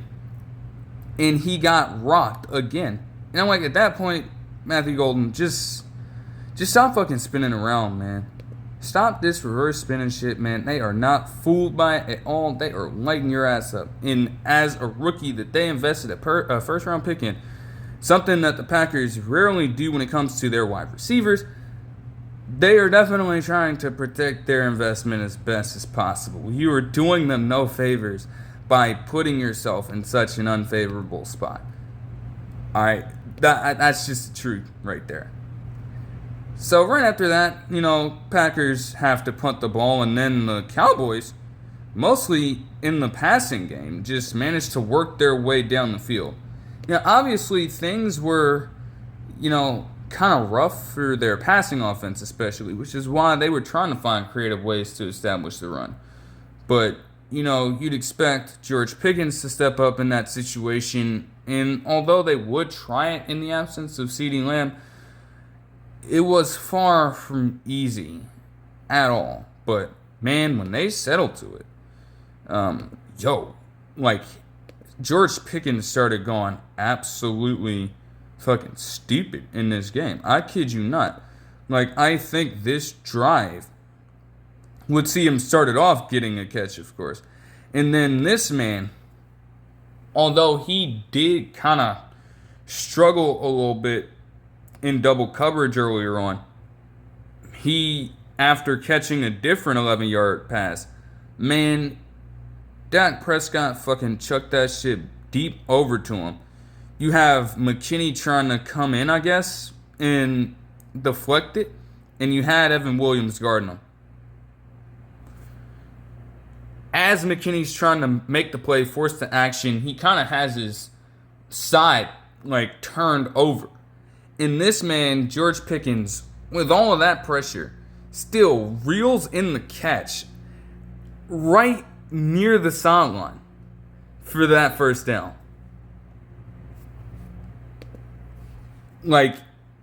I think Pickens, with the highlight plays per se, because obviously every receiver is going to have their moments where they just fizzle out whenever they attract multiple defenders at one time. But he's made some of the more insane catches one will ever really see whenever you have multiple people thrown at him. But it was still such a crazy fucking play. And right after that, the Cowboys were rewarded with a touchdown run by Dak Prescott up the middle on a draw. That was weird. So what a swing for the Packers at this point. But they still could correct it if they just protected the football in this next possession. They did not. Because Jordan Love, in just a matter of 4 plays, even though they really didn't even need to throw the ball, honestly. They already picked up a first down. They used their last timeout. If anything, you could just go and take a knee, take it into the half, and move on. But, they decided to pass. Fine. Jordan Love gets sacked by James Houston in the 4th, and then he gives away the football to him. So all of a sudden, after being down 13-2 and not even having a single touchdown on the board, now in just a matter of a couple possessions, Cowboys had a chance to answer right back and take the lead before the end of the half. And in just 15 plays, on 15-yard catch rather, George Pickens would get in the end zone for a touchdown to give them said lead before capping off the half. And this would not be the only time the Packers had some questionable fucking clock management in this game, by the way. You could say that things heated up in this game, especially in the latter half, all right? Yes, the Cowboys did not get off to a hot start after the start of the third quarter, because it's Packers were definitely motivated to try to establish some sort of defensive rhythm here. And they had been doing that well. But it's demoralizing when you just give up back-to-back touchdown drives to that team after you literally had them exactly where you wanted them. They would punt the ball away, and the Packers would respond pretty well. You had Josh Jacobs starting to get involved a little bit. Initially, though, Tucker Kraft was ruled to have scored a touchdown on this play because Stewart just was not in position on this route at all. So Jordan Love definitely had the flat open, made the right read, but he was tackled just short. And then you had the Packers move back because of a penalty, but I was like, this is Josh Jacobs' territory. You're just delaying the inevitable by forcing the Cowboys to stay out on the field for much longer, and ultimately on third down, Josh Jacobs would get in there to give them a 20-16 lead. But the Cowboys decided, okay, they're going to wake up their offense a little bit, and they did have a good blend of, strong runs in here. But this drive, again, just was a great display of different people showing up. I mean, you had Kevontae Turpin get a nice sideline catch on a broken down play where Dak Prescott had to bail out a little bit. You also had Jake Ferguson get multiple catches on this drive, including an 8-yard touchdown catch to give them a 23-20 lead. And then this crazy-ass fourth quarter. I mean, it started off as well as it could have for the Packers. They did a much better job of establishing the run as the game went on, because when you're out on the field that much, and I guess that would be the case for both teams, your line is going to wear out a little bit. And it's a tall task to ask them to hang in there for even more time. So from there, Josh Jacobs would continue toting the rock and get in for an 18-yard touchdown run to temporarily take the lead back before the Cowboys would do the same thing. As they had a lot of short passes on this drive, but on a crucial fourth down, they looked George Pickens' way, and George Pickens' efforts paid off on the play, giving them a first down on a 12-yard gain. Now, from there, Javonte Williams would take him down deeper into the end zone, and they would eventually put him in wildcat formation for him to punch in a touchdown. Now, from there, the Packers had about 4 minutes left to make something happen. But they would only need 3 minutes and 5 seconds to make their own response to the matter. And who other than Dobbs, man? At crucial plays, on multiple third downs, in fact, Dobbs had one, a great moss over Donovan Wilson earlier in the drive. Because Donovan Wilson just he tried to reach for it. He tried to make an effort, but he just got boxed out, thrown down to the ground, and Romeo Doubs was able to get some extra yards after the catch. But then on this third and long in Dallas' territory, he would get open again, and Jordan Love would throw the ball to only where he could get it. He did a nice job of making sure that with his route running, he sealed off Kyer Elam from being able to do anything. And he was able to get in for his third touchdown catch of the night. That's also a problem for the Cowboys as well. I mean, yes, there is nothing you can do about that throw, but the fact that Trayvon Diggs and fucking Kyer Elam were being targeted that much, and there wasn't a thing that they could do about it, it's not good. I mean, Deron Bland was okay. He wasn't necessarily the best out there like he usually would be, but he was just coming back from injury. You weren't really going to expect that. So those guys had to put in way more effort than they were, and they just failed to. So that's unfortunate. But hey, Packers defense had an uncharacteristic defensive night as well. And to this point, Micah Parsons, I ain't gonna lie, he was getting pressures. He truly was. But at every point, at every moment, it seemed like he would get so close to making Dak Prescott touch the ground by sacking him, all right? But at every turn, there was something. I mean, Dak Prescott, knowing that this pressure was coming, would settle for some short reads at some points. He would throw the ball out of bounds, and you even had linemen Like, for example, one play earlier in the game, Micah Parsons breaks through, but then you have a lineman literally block his range of motion so that he could get at least a hand on Dak Prescott. And you had a different situation where Micah Parsons almost forced a fumble on Dak Prescott, trying to uppercut and punch the ball out that way. But Dak Prescott moves his arm away at the last second. It's like just little mind games like that were just consistent. And I mean, hell, on this play right here, after a 19-yard pickup from Tolbert on third down, he had a good pressure on Dak Prescott on this play, and yet Pickens just broke wide open in the flats on what I was supposed was just a generic out route.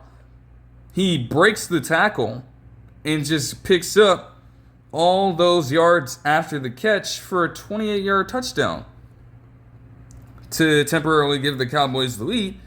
And you're thinking maybe that would be game, but no. Because Josh Jacobs, again, with no one on him, he was just given all the reign to run and run and run and run, getting a 25-yard gain on play number 1. Well, that would certainly benefit the Packers. All they had to do from there was just get a little short pass in and then kind of center McManus up to make sure that he, again, was in the right position he wanted to be to kick this. Ultimately, he would settle for a 53-yard field goal, and it was good. Literally, a game that I thought was going to be over by the end of the first quarter, in a way it was for the Cowboys, at least that's how it appeared, was now heading to fucking overtime at a 37-all tie. Insanity. But oh, it got even fucking crazier. Because, man, the Cowboys, bro, I ain't gonna lie to you, man. This drive was looking so promising, and especially after these pair of plays.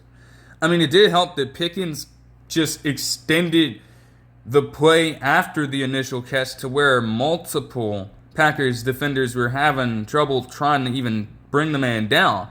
He picked up 22 yards on this third down conversion.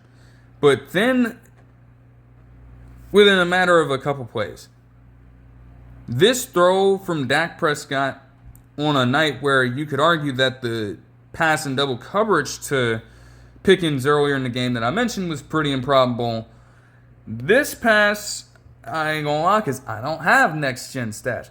But they're probably going to have a graphic on that at some point, I would imagine. This fucking throw by him might have been one of the more improbable throws I've ever seen in my life. And I am a fucking person who lived off of watching Tyler Lockett haul in exceptionally improbable catches in tight windows with minimal room to work with from Russell Wilson in that era of Seahawks football. And Russell Wilson himself definitely has some of the most improbable throws in NFL history when you look at it from a next-gen stats perspective. So I would know about this. But this is unlike some shit I've ever seen. Even with a guy like Mahomes, for example, yeah, to work him in here, I'm fucking Chris Collinsworth or something, throwing passes parallel to the ground and shit. But this play was honestly something that I give Dak Prescott tremendous credit for. And honestly, when you look at it, even though I was thinking that they were just going to go out completely sad, like, I shit you not, especially with the way that fourth quarter went, teams went blow for fucking blow. Prescott went right at Jordan Love and that Packers defense and said, you know what, I'm going to do exactly what you have done to this point, and I'm going to do it in even better fashion. So let's get into the play, right? Once more, Micah Parsons gets exceptionally close to sacking Dak Prescott, all right? But Prescott kind of seeing him moving closer to him, all right, he steps back, runs back a little bit. So he's thinking he's in the clear. And then you have fucking Edgerrin Cooper, who they have done a good job of just trying to mask as an off-ball guy. He's blitzing him straight. He is sending the fucking heat. So at that moment, Prescott is going to be exceptionally rushed into making some kind of last-second adjustment here. He has no choice. He could throw the ball out of bounds, but I don't think there was a receiver in the area. So, to ensure that he can at least look for somebody, any wide receiver, to get their hands on the football, he just sends the ball deep. As he's getting hit by Cooper and pressured like this, he rips the fucking ball all the way over to the right side of the field. Near the touchdown, but not exactly there. Alright? And at that point, Tolbert, we don't even see Tolbert in the frame. Because he was running a deeper route. But I suppose once he saw that happen, he just decided, alright, I got to try to run back. I got to try to make a play and do something. Tell me why with the ball a good few inches into the out of bounds area, Tolbert gets his hands on the fucking ball and he slides his feet in bounds, barely in bounds, to pick up a fucking first down. As soon as that shit happened, I'm like, what the fuck? Like, hold on. Did I just fucking see Dak Prescott pull off this shit? Like, he's moving backwards, and this is definitely an off-platform throw. Still throws it about a good, like, I would assume around 40 or so air yards down the field. And he gets that in perfect placement for Tolbert to make that insane-ass adjustment to come down with the catch. Absolutely incredible play. And that would truly be one to look back on if they did end up managing to get in for a touchdown here. Obviously, both teams would get possession, so from that standpoint, it wouldn't have mattered about them winning or not. But, hey, even with that happening, Micah Parsons would strike. Although this was for a no gain, Micah Parsons would be credited with a sack on this play. Like, I'm not gonna lie, it looked as though if Prescott could evade Micah Parsons, he would have gotten in for a rushing touchdown, but Prescott is way too slow for someone as athletically gifted as Micah Parsons is. Trapped him right there. And before you know it, the Cowboys, even with that miraculous play going down, had to settle for a field goal. Now, they ran off majority of the possession, or of the overtime period. So, this is going to potentially be the last drive and the last chance for the Packers. Otherwise, they would either lose or they would tie.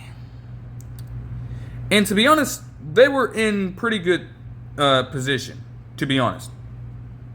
Because they get in a few plays here, and then they call a timeout on this crucial fourth down, which I'm shocked they trusted Matthew Golden to go on a route to pick this up, but he did.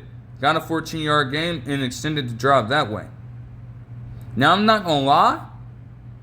I thought that what they would do before the 2-minute warning in terms of, running off more clock in between plays and running off time after Emmanuel Wilson got down to the Dallas 40-yard line, I thought that aspect of it was smart. But what they would do after this 2-minute warning was just absolutely fucking busted. I'm not going to lie to you, man. Like, I kid you not. I thought, in the moment, in real time, I thought this was, like, good progress from them. However, in just a matter of 4 plays, they burned 1 minute and 32 seconds off the clock. And it was made worse by the fact that they settled for a short route to Matthew Golden. He lost yardage after being tackled by Trayvon Diggs on a pretty good fucking TFL, by the way. And that's when they decided to call their timeout. Like, what? I didn't necessarily understand that. And then to make things even worse, they settled for another screenplay recognizing that if you get tackled in bounds, you're wasting even more time that way. And it was just strange. Not only did Emmanuel Wilson get tackled in bounds, so they had to rush to the line, these niggas aren't rushing to the line. And then I'm like, okay, what the fuck? Like, what the fuck? Why are you letting all this time bleed down? I don't know what was running through Matt LaFleur's head, but I'm thinking that this man might actually be fucking drunk. Because before you know it, 10 seconds, 9 seconds, 8 seconds, 7 seconds, and then they call the fucking play. They send everybody deep. And more time is winding down to the point where Jordan Love throws it. Alright, and then magically, it hits off the back of Sanborn's jersey to leave just a single fucking second on the clock. Alright? Like, I don't know how you possibly mess that up if you are the Packers in this situation. You had to be thinking of something completely different. Because in a normal situation, you could find teams managing a 2-minute drive inside the 40-yard line with a timeout to spare. That would be managed very, very well across multiple other organizations in the NFL. Why the fuck did Matt LaFleur do this shit? Like, why? What was the point? Like, at that point, you're kind of making it clear to other people that you had a chance to win, and yet you're trying to settle for a tie for some reason. I don't get why that is. Then that almost worked against you because it got to the fucking point where you nearly lost the fucking game if the ball got tipped up and didn't head straight down to the ground off Sanborn's jersey and the back plate of his shoulder pad. Literally 1 second away, 1 fucking second away from being 2-2 because of some bullshit. So at that point, with a single second left, and with you being inside Dallas's red zone at this point, you had no other choice but to settle for a field goal because there was no time left. And with McManus bringing it in, a 40-40 tie would be the final result in this Sunday night football game. Now, from that perspective, again, it ended up being much better than people would have thought. But it ended so weirdly to the point where it's like, okay, you probably are going to have a fair amount of questions for both teams still at this point. We already know that Cowboys defense is just, it's bad. But for the Packers to find themselves in this situation, and then for their offense to just lack any urgency at all in that last possession, it's like, damn, did you even want to show up and have a mindset to win the game tonight? It was incredibly weird. I don't understand, bro. Man. Very, very odd stuff. But yeah, this, again, when you look at it, not just through the numbers, but again, through the progression of the game, like, man, it was evenly matched. I mean, Packers, Jordan Love completed 72.1% of his passes for 337 yards and 3 touchdowns. Also had 28 yards on the ground. Josh Jacobs had, get this, 26 total touches for 157 total yards and 2 rushing touchdowns, leading the squad in both receiving and rushing yards. As for Romeo Doubs, as I mentioned, 6 catches for 58 yards and 3 scores. Matthew Golden, had 5 receptions for 58. And then Tucker Kraft had 5 receptions for 56 yards. As for the Cowboys, Dak Prescott played just as well, one could argue. Completed 77.5% of his passes and had 319 yards and 3 touchdowns. While Javonte Williams added 23 total touches for 100 total yards in a touchdown run in this game. Meanwhile, George Pickens, on a night where they knew that it was going to be rough without CeeDee Lamb, he fucking stepped up tremendously. On 11 targets, he had 8 catches for 134 yards and 2 touchdown catches. Just great work from him. Jalen Tolbert also had 4 catches for 61 yards, and Jake Ferguson had 7 receptions for 40 yards and a touchdown. Man. Now, alright, to move into the Monday slot of games. And, man, I'm going to do this briefly for both of them. I will say that the Jets, at least, made the game look as though it was going to be good. But even without watching the entire thing, that one was ugly. We're going to start there. Because, understand something. Even without me watching this in real time, as I'm tracking it, I see fucking bullshit ensue. And honestly, even though the Jets tried to make it close in the end, this type of shit is inexcusable. And it is the direct cause for them losing the game. No doubt. Because how do you, on your first 4 overall possessions, lose the ball 3 times?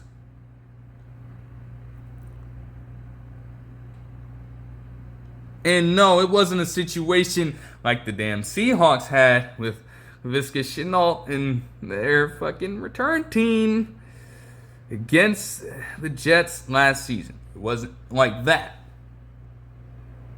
This is arguably worse. They were driving the ball in these situations. Or at least a good amount of them. Okay? You start off your first fucking possession just running straight down the field because, honestly, they were keeping passes relatively short. Like, the rushing yards to passing yards disparity was so disproportionate at a particular point. When I checked in, it was like 21 passing yards and 105 rushing yards. We know that they can definitely run the hell out of the football. But you still have to fucking protect it. And Braylon Allen, even with them in a goal-to-go situation, refused to do that. To where Micah Fitzpatrick was able to recover a fumble right near the end zone. All right? And then that's followed up by a 94-yard touchdown drive, capped off by Darren Waller getting a touchdown. But you know what? Hey, yeah, another shot to impose your own offensive strategy. And they get in plus territory, but proceed to get moved backwards. For whatever reason, they decided to go for it on 4th and 5 in Dolphins territory rather than taking their points. And Justin Fields fumbles the ball. Like, just truly a boneheaded decision, but I mean, at the very least, the Jets defense will force a 3 and out, and then manage to settle for a field goal to end off the half. But again, multiple opportunities to score beforehand that were absolutely wasted because of that ineptitude to just quite simply not fumble the ball away and just hold onto it in any way you can. They clearly didn't learn their lesson. Because you can imagine how they opened up the third quarter then. Got a decent return from their return man in Williams. And his ass fumbled the ball too.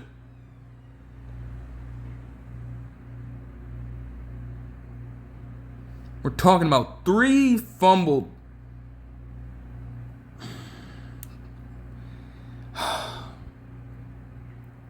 Three fumbles in the first 4 drives of the game. And then right after that one, you give the Dolphins short field because of course.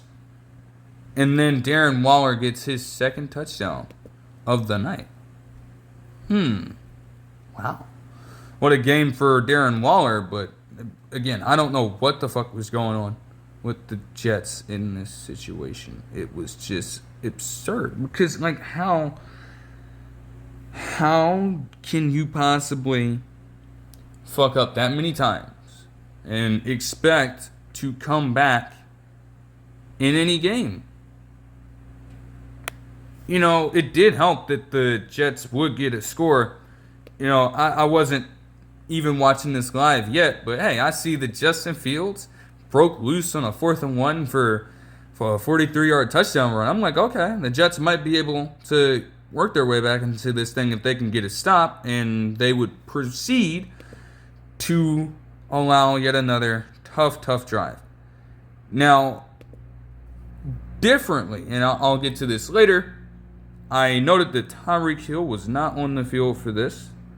We would soon find out why that was. But with that, Jalen Waddle became the main focus. And so he would get them started off right, getting a 16-yard catch to open up the drive. And as they continued to work their way down there, they tried to get Ollie Gordon implemented a little bit. And honestly, he kind of struggled. Even though he would be consistently falling forward. And hey, that's all you truly want if you are relying on him to just get, short yardage reps, right? As long as he's falling forward, that's fine. This man, Devon Achane, because I did see this touchdown. That is exactly when I cut on the game. Man, everybody want to play with him talking about he's not a fucking power runner. Then how do you explain all the broken tackles he forced on that play specifically and other ones down the stretch of this ball game when they needed to establish the run down the stretch? How do you explain that? Now, you don't want to rely on it all the time because, again, he's still not a guy of that kind of build. I get it, but come on, man. Y'all gotta stop playing around with him. The Jets, you really look at it, just took way too long to wake up. I mean, this next possession right here would have been a prime opportunity to respond, and they failed to, as the Dolphins defense would stop them with Seiler getting right in the backfield for a TFL on Isaiah Davis. And even though they went 3 and out themselves, they still were able to just hold the Jets to a field goal here in this next possession. Despite him doing a great job, Justin Fields, of getting Garrett Wilson and Mason Taylor involved on multiple reps. It just would not materialize into anything consistent for them. And that's the problem with the Jets season so far. That's why they are now 0-4. Now, Devon Achane was still toting the rock well with gains of 13 and 21 yards on the ground back-to-back. Quinnen Williams almost made a pretty good play, though. He nearly forced a fumble on him, but hey, they were able to fall right back on it. Wasn't much of anything, and right after that, you had one of their backup tight ends in Hill creep into the flat, just wide open, untouched, uncovered. Don't know how to explain that at all. Before you know it, the Dolphins would get what one would potentially see as a game-sealing field goal. Wouldn't mean that the Jets wouldn't try their best, though. Justin Fields did a great job on the last few plays of this drive of getting the Ohio State men involved and hitting Ruckert on a short route, although there was a late hit on him that wasn't called. Maybe that probably wouldn't have changed the outcome of the game, though, but, just like there has to be some consistency there, right? And then Garrett Wilson. Because, of course, no fucking Dolphins cornerback, not even their best guy in Russell Douglas, is going to be able to hold him down forever. And he would moss the hell out of this dude on the fucking right sideline of the end zone. Managing to bobble it around and then get both feet in bounds for this touchdown catch. And they also had a 2-point conversion. But again, onside kicks are just not, they're not going to go well. And while the Jets would manage to get the ball with just a couple seconds left, laterals are rare, although the Dolphins themselves, pulling off the Miami Miracle, would know a little thing or two about how to run one. That was not meant to be for New York, though. because not only would they lose this game 27-21, but this just keeps a number of different streaks going for them. For example, they mentioned that for whatever reason, with a graphic later on that they displayed, the Jets are now 2-9 on Monday Night Football since 2016. As atrocious as that is, the better question is, why the fuck have the Jets gotten 16 since 2016 rather? Why have they gotten 11 games on Monday Night Football? Why is that? Are you fucking dumb? Like, you want to try to include everybody. Kind of understand that, but nothing over the past 9 years, even with Aaron Rodgers being there, suggests that they should be a team warranting prime time exposure. Just think about how that sounds for a fucking second. There is no reason for that at all. And then also, when it comes to specifically playing the Dolphins themselves just own the Jets. Not only is Tua Tagovailoa like 6-0 in the last few games that he's actually appeared in against the Jets, but they have also won 10 straight home games against New York. That is just, oh man. It is a good win for the Dolphins, but I guess people are taking it with a grain of salt because of how bad the Jets are. And what really said it all was Aaron Glenn's, like, there was a shot of him just looking with absolute fucking disgust. And I couldn't blame him. When you're pulling off that fucking shit, when you're not protecting the football, and you're handing it over to the defense on a silver platter, while just screwing yourself out of multiple fucking drives in a row like that, I can't be surprised that he felt a way about that. Like, this game was winnable if they just continued to be as effective as possible without turning the fucking ball over. And they couldn't even do that when it mattered the most. Tagovailoa, meanwhile, had a pretty solid game. 177 yards per him on 68% completion and 2 touchdowns. Dalen Achane had 99 rushing yards and 2 receiving yards. Pretty crazy stuff. But 1 touchdown run on 20 carries as well. And Jalen Waddle had 3 receptions for 48 yards, while Darren Waller had 3 receptions for 27 yards and 2 touchdowns. However, noticeably, things would take a little bit of a dip for them after Tyreek Hill left the game. I did not see the injury live, but given how it was described to me, I wouldn't want to fucking see that shit live. You hate to see somebody get injured in that fashion. But just reading how the injury came to be for him is pretty fucking rough as well. I mean, they said at first that the man had a dislocated knee and that they were going to check this out further in the morning. So, I'm like, okay, that's highly unfortunate, right? But, maybe there is more to the story here. Oh, there ended up being way more to the story.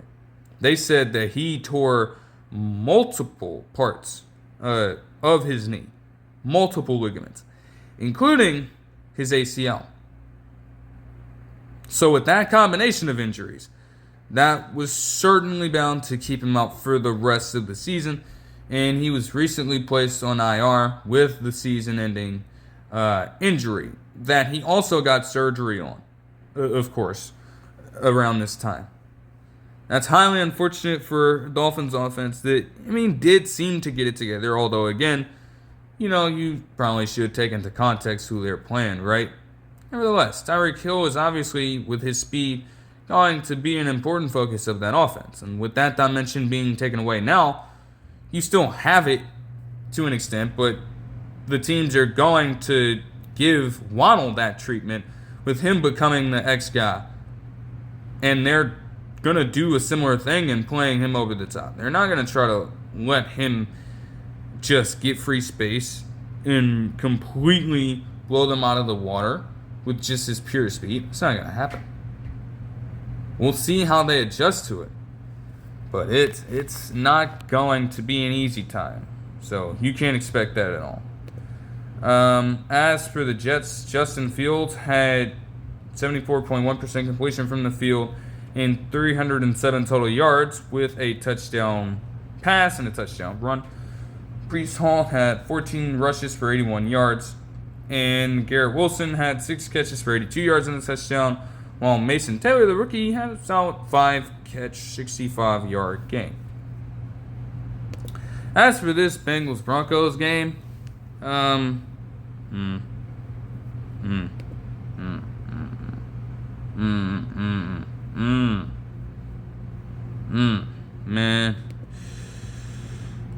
what is there to even say about some shit like this? This was just torture, especially if you were a Bengals fan. Now, honestly, the Broncos did exactly what they needed to do. Their defense was as sound as ever. They made life a living hell for Jake Browning, especially the combo of fucking Jonathan Cooper, the Ohio State man, and that motherfucking Nick Bonito on the other side. Like, there was literally a play where both of them just ripped right around the edge of the offensive line with their speed, and they combo to sack this man in the backfield. And when you have them on like that as a duo, everything else is going to work itself out. Coverage was exceptional, of course. What do you expect from Patrick Surtain II and Raleigh Moss? But I did also see that Jahdae Barron got a few snaps in the game. And, even then, gains were kept to a minimum. That is how atrocious the passing offense was. But when you're under the leadership of Vance Joseph as well, was working like a charm. I have no complaints about how the Broncos played in this game. Aside from the fact that Bo Nix, there were still questionable moments. I mean, he did okay, and obviously you're not going to ask him to do too much when you're trying to balance out the rushing attack and the passing attack. But in one specific sequence for Bo Nix here, because this was really scuffed, and honestly, I don't get why Bo Nix decided to do this. Now, don't get me wrong, he had some exceptional throws in this game. He did. He was ripping a few passes. Of course, the connection with Cortland Sutton is always going to be there. Mims Jr. got a nice route going, and he threw it with the defender just leaning out like this, just out of reach of the ball.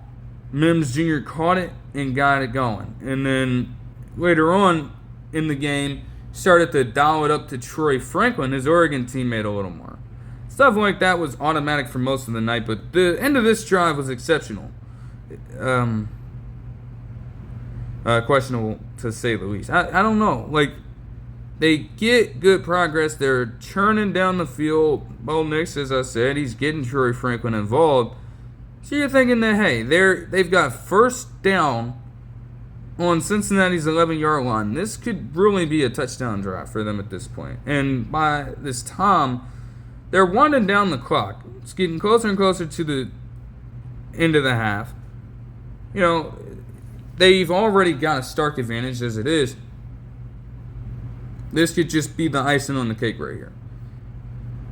But for whatever reason, they get a nice rub route to Evan Ingram in the flat.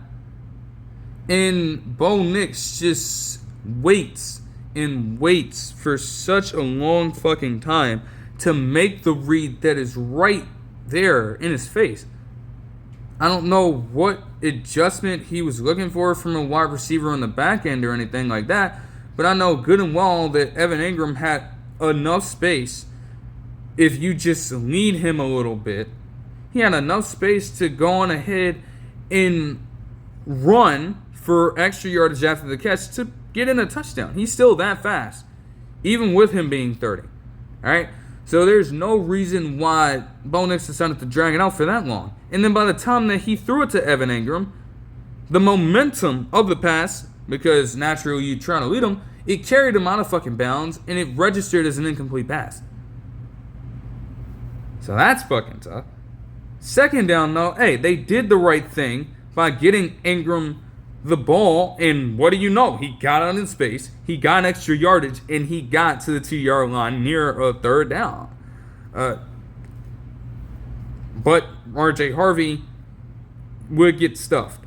So then they were faced with fourth down. And in absolute desperation, Bo Nix just threw it to the end zone, and Demetrius Knight Jr., who was initially down and out of the game for a little bit, would come back to make this play and get an interception on Bo Nix. Now again, was it inconsequential as to how the rest of the game went? Probably. I'm not going to lie. But it was still just like, oh my goodness, dude. I mean, there was literally no way. You just spoiled such a good drive by doing that. And all because you just held onto the ball for that long to just make yourself unable to exploit the easy read. So like, that doesn't make any fucking sense at all. Okay.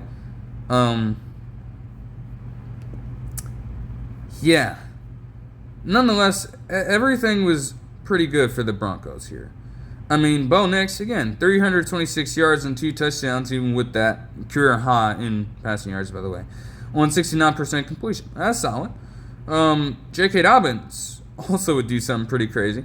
Is by the end of this game, you know, he was kind of getting split carries with R.J. Harvey, but he was certainly making the most of his, as he had 16 rushes for 101 yards and became the first Broncos running back in the last 38 games, okay, to get over 100 yards rushing. Wow. Like, there's no way. There is no way, bro. Oh, my goodness. It's been way too long. It's been way too fucking long.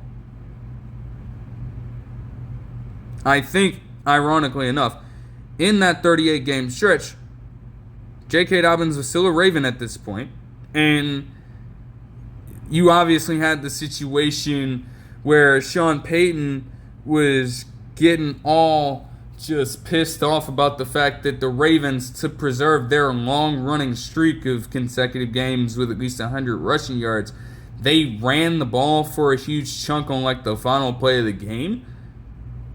That happened in between the last time the Broncos themselves had a 38-yard rusher, and now you break, a 100-yard rusher, and now you break that streak with J.K. Dobbins on your team.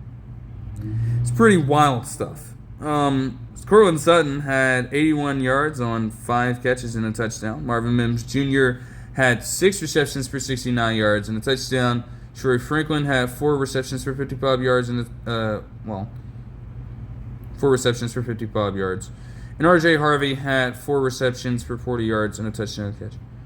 The touchdown for Mims was obviously on a run. Yeah, they kind of did what the Chiefs would do with Mecole Hardman too. Just give him a little pitch outside. The blocking set up perfectly, and Marvin Mims Jr. was able to exploit that. But, yeah, I can't spend too much time on it because it was honestly just that terrible. But when I say that the Bengals were atrociously bad, oh yeah, they were atrociously bad. There's no other way around it. For one, I mean, the final score was literally 28-3. Yeah, look the fuck away, Falcons fans. I know it haunts you. But hey, once it reached that point, you knew the Bengals were not going to come back in this ball game. Because let's be quite honest, they didn't do shit after the first drive. Not only did they fail to get Jamar Chase involved effectively, because he finished with his third fewest yards in a game. Ironically enough, his fewest was a 2-yard outing against the Broncos in his rookie season. Now, obviously, he had a good game against them last year. But it's like, man, you know good and goddamn well, even without Joe Burrow being there, you know that this is a person that should be the focal point of your offense, especially with the fact that you don't have a genuine run game right now. You gotta find some way to get him the ball. Same thing with T. Higgins. absolutely poor job of trying to get him the rock as well. He didn't do all that much better in this game himself. And then they just reached new levels of incompetence, man. They were abhorrent on third down. And after this first drive, which actually saw them get into the Bengals' red zone, they did not get into plus territory for the rest of the game. And when I saw that graphic, I was like, oh, hell no. Yeah, it's really fucking, like, it is just not a good look for the Bengals right now. Like, they had a good amount of possessions, man, and yet not one time did they cross the 50-yard line to get into Broncos territory. Not a single play in opponent territory afterwards. Are you fucking serious right now? Now, again, that is exceptional defense. But that is just, like, at some point, something's got to give on the offensive side of the ball. And, again, this might not be as comparable to the Ravens losing to the Chiefs in the way they did. But you could argue that this is more of a pattern for the Bengals here. We're talking about back-to-back weeks where they got blown out and they have a margin of minus 63 in their last two outings. With just bad offensive play. They were something like 5 of 22 on third down in this time.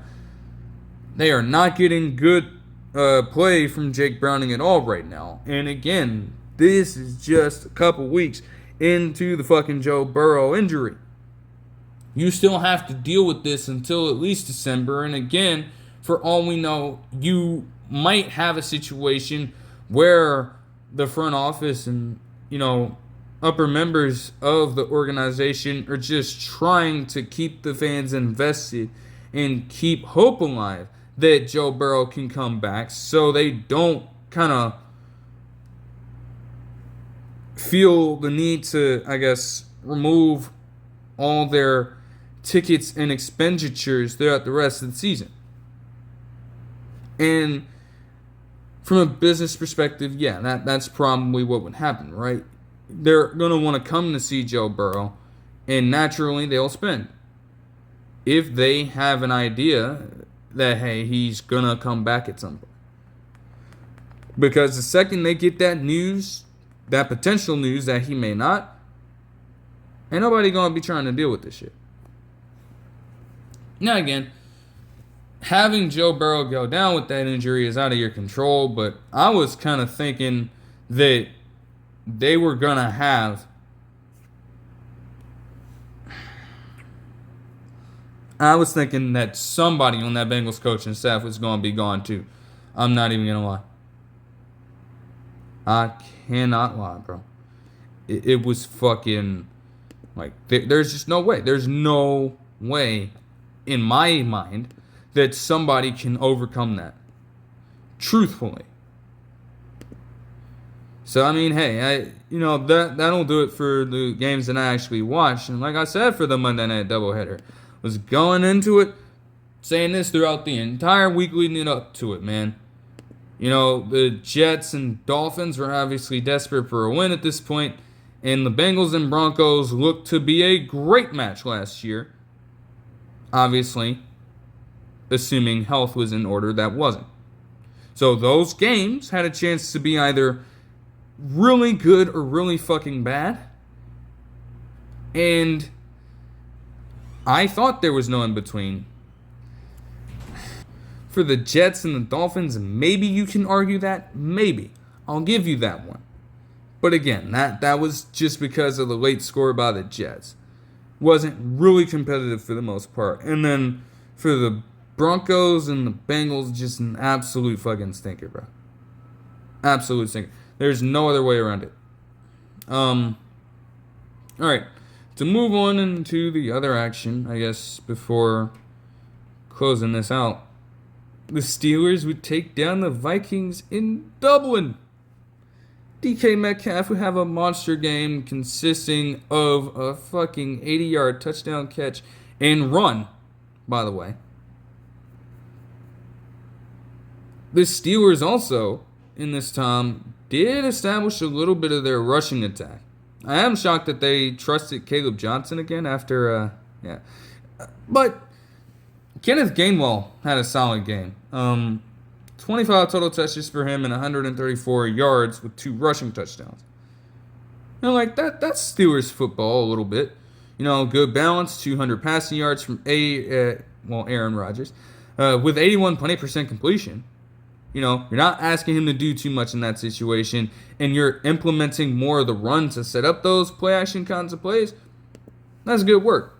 Now, the Vikings, again, were in a similar spot where for most of this game, even though both Jordan Addison and Justin Jefferson were getting fed, for a while, Carson Wentz was doing some Carson Wentz shit. We knew what time it was.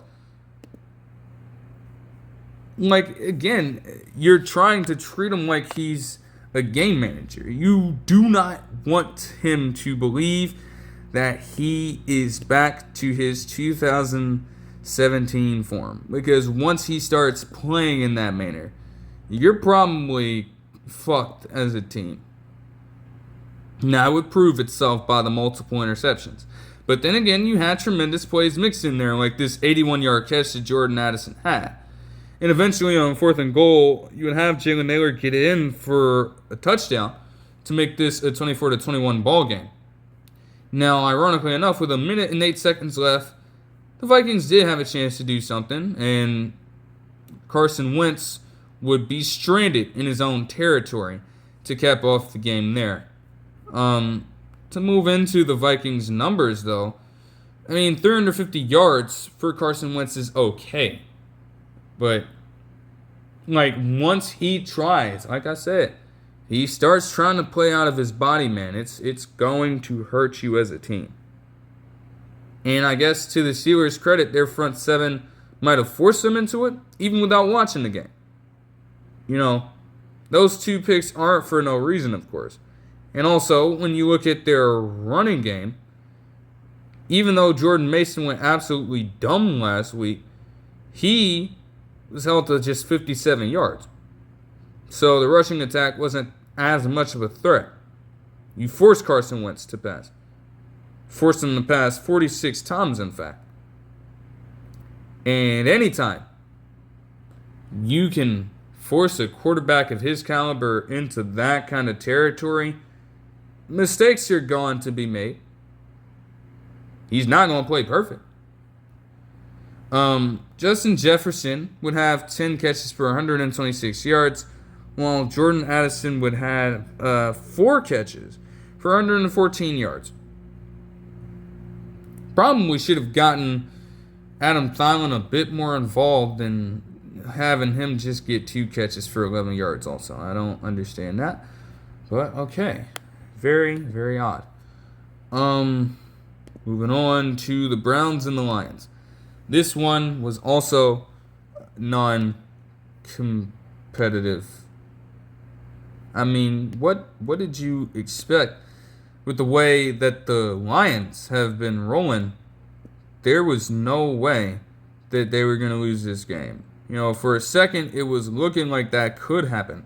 Quinshon Judkins got them the touchdown right off the rip, but that man, Jahmyr Gibbs, would have an immediate response, and then you would have Joe Flacco. A bad game from Joe Flacco, like I said, was potentially on the horizon. And if there was another one of that sort, it wasn't going to go well for him. So in this game, you had both Kirby Joseph and DJ Reed Jr. get interceptions. DJ Reed Jr., by the way, would be taken out of the game. I think he is dealing with an injury right now. I don't know about the severity of it. He would be taken out of that game. Anyways, once that happened, the Lions, although it would be relatively slow for them in the first half, would eventually get a few field goals mixed in there. And then, with this interception coming at the 5-yard line, touchdown was easy, and Amon-Ra St. Brown would have himself a game.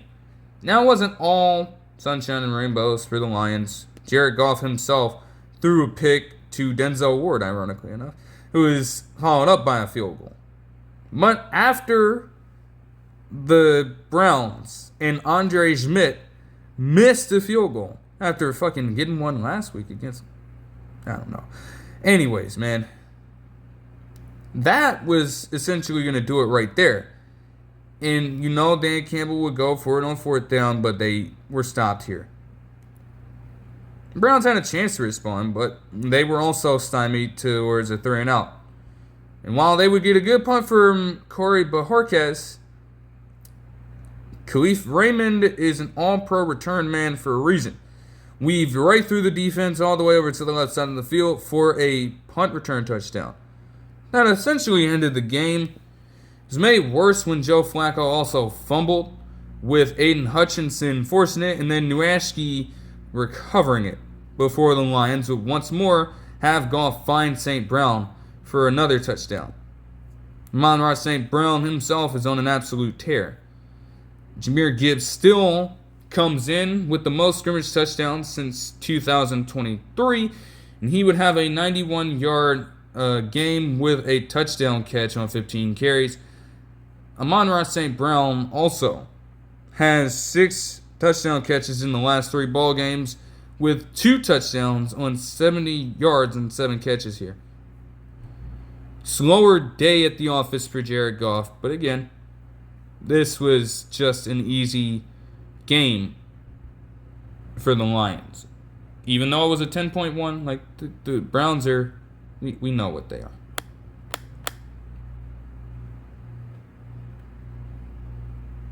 It was bad for Joe Flacco.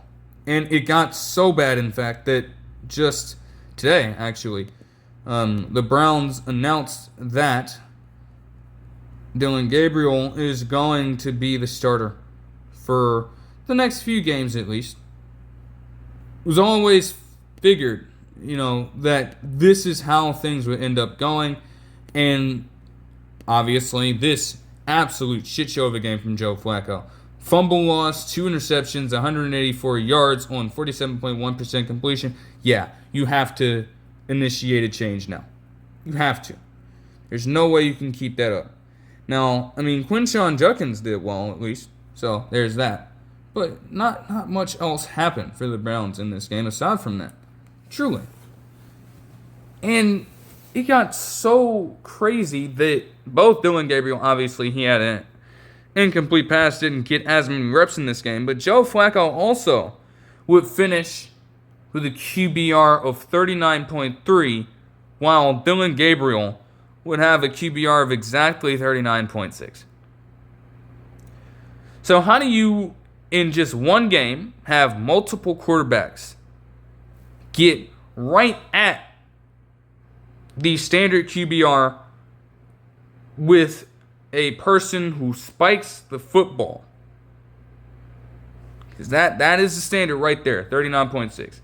And then yet Joe Flacco, who was actually trying to attempt to complete passes, manages to have a worse QBR than a person who may just elect to spike the football.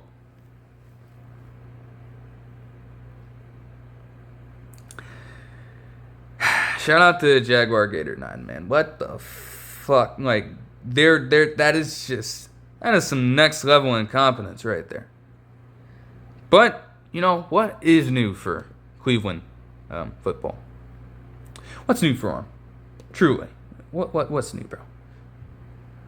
The Patriots absolutely dominated the Panthers after the Panthers shut out the Falcons 42-13. What a weird and wacky league the NFL can be sometimes. Drake May played exceptionally well, though. Just 3 incompletions, 2 touchdown passes, and a touchdown run. The offense was decently balanced. They didn't even need the most from them, but they ran up the score throughout most of the game. Finally got Travion Henderson in for a touchdown run, I don't know why they keep trusting Antonio Gibson and Ramondre Stevenson, but fuck it. Stephon Diggs would have 6 catches for 101 yards, and Hunter Henry would have 2 catches for 39 yards. Also, Marcus Jones, shout out to fucking Marcus Jones, man, would add in a fucking 90-yard punt return here for a touchdown. Absolutely craziness. Yeah, 87 yards. And to think that the Panthers struck first in this ball game, but it wasn't enough. Bryce Young would have 150 yards on 60% completion and a touchdown, while Andy Dalton would have one later on to, was it Tommy Tremble? No, it was the rookie, Mitchell Evans, who would get in for his first NFL touchdown. Tommy Tremble also had a touchdown catch on 42 yards and 5 catches. At least Tyrod McMillan managed to keep it up a little bit, getting 4 catches and 62 yards on the day. Pretty fucking crazy that the rookie also was being guarded by Christian Gonzalez throughout this game. But he has already proven to be the Panthers' best target on the outside. I mean, that's why they drafted him so high. So I guess I can understand. That is just a crazy display of how quickly things can turn, though. That is insane. The Bills would win 31-19 against the Saints.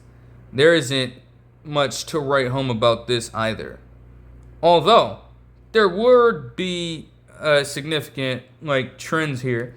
For example, James Cook III, with him getting 22 rushes and 117 yards on the day, along with 18 yards out of the backfield, would run for a touchdown in his 8th straight ball game.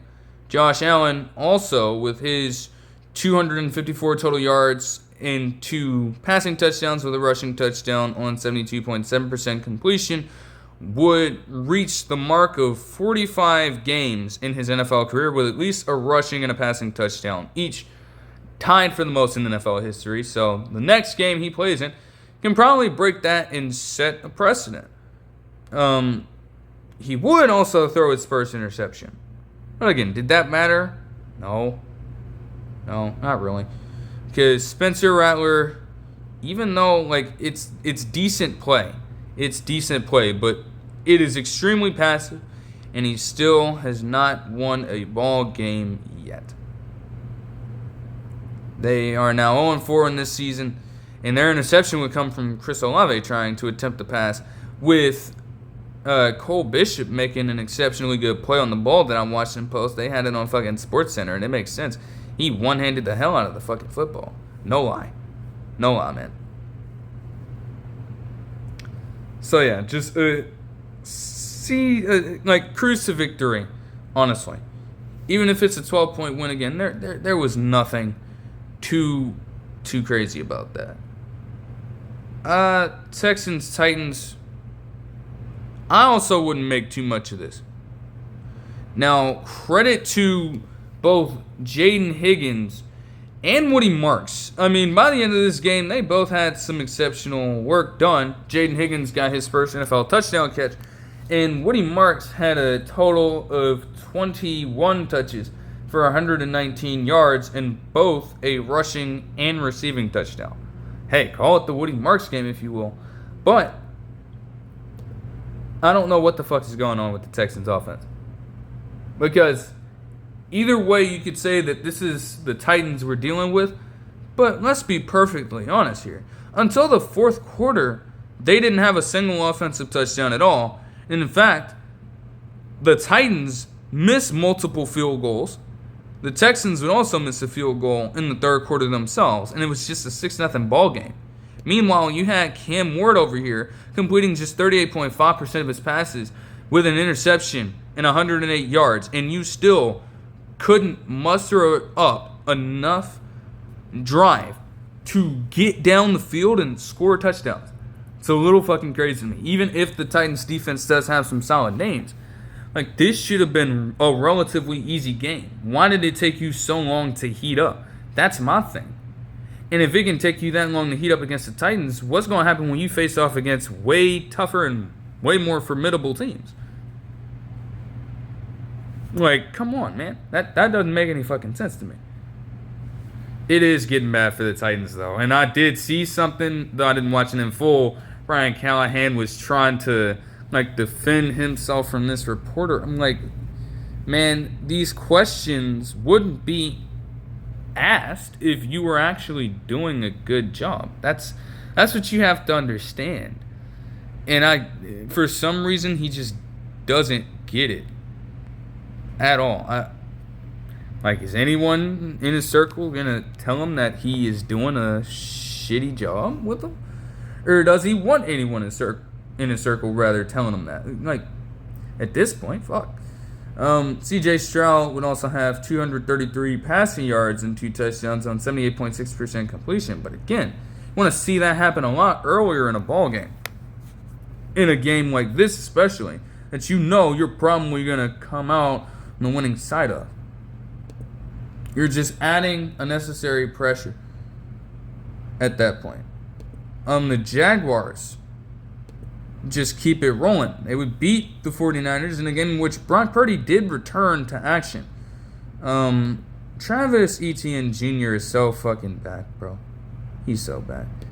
Like, all it took was one play, and he got a fucking 48-yard touchdown run to open up the second quarter, man. It was absolutely fucking insane. Understandably, things are going to be a little rough for Brock Purdy, so he did throw an interception to Devin Lloyd. It's a name I haven't heard in a while, for some obvious reasons. And then he also, later on in the game, we get picked off by Devin Lloyd again. Yeah, craziness. But he would have a few good plays. You know, a touchdown catch by Jake Tonjes yet again. Oh my fucking, like, why? And then also, earlier in the game, getting McCaffrey involved, because why not? Now, that's pretty obvious, to say the least. They would not end the game off well, though. You know, they were down 26-21.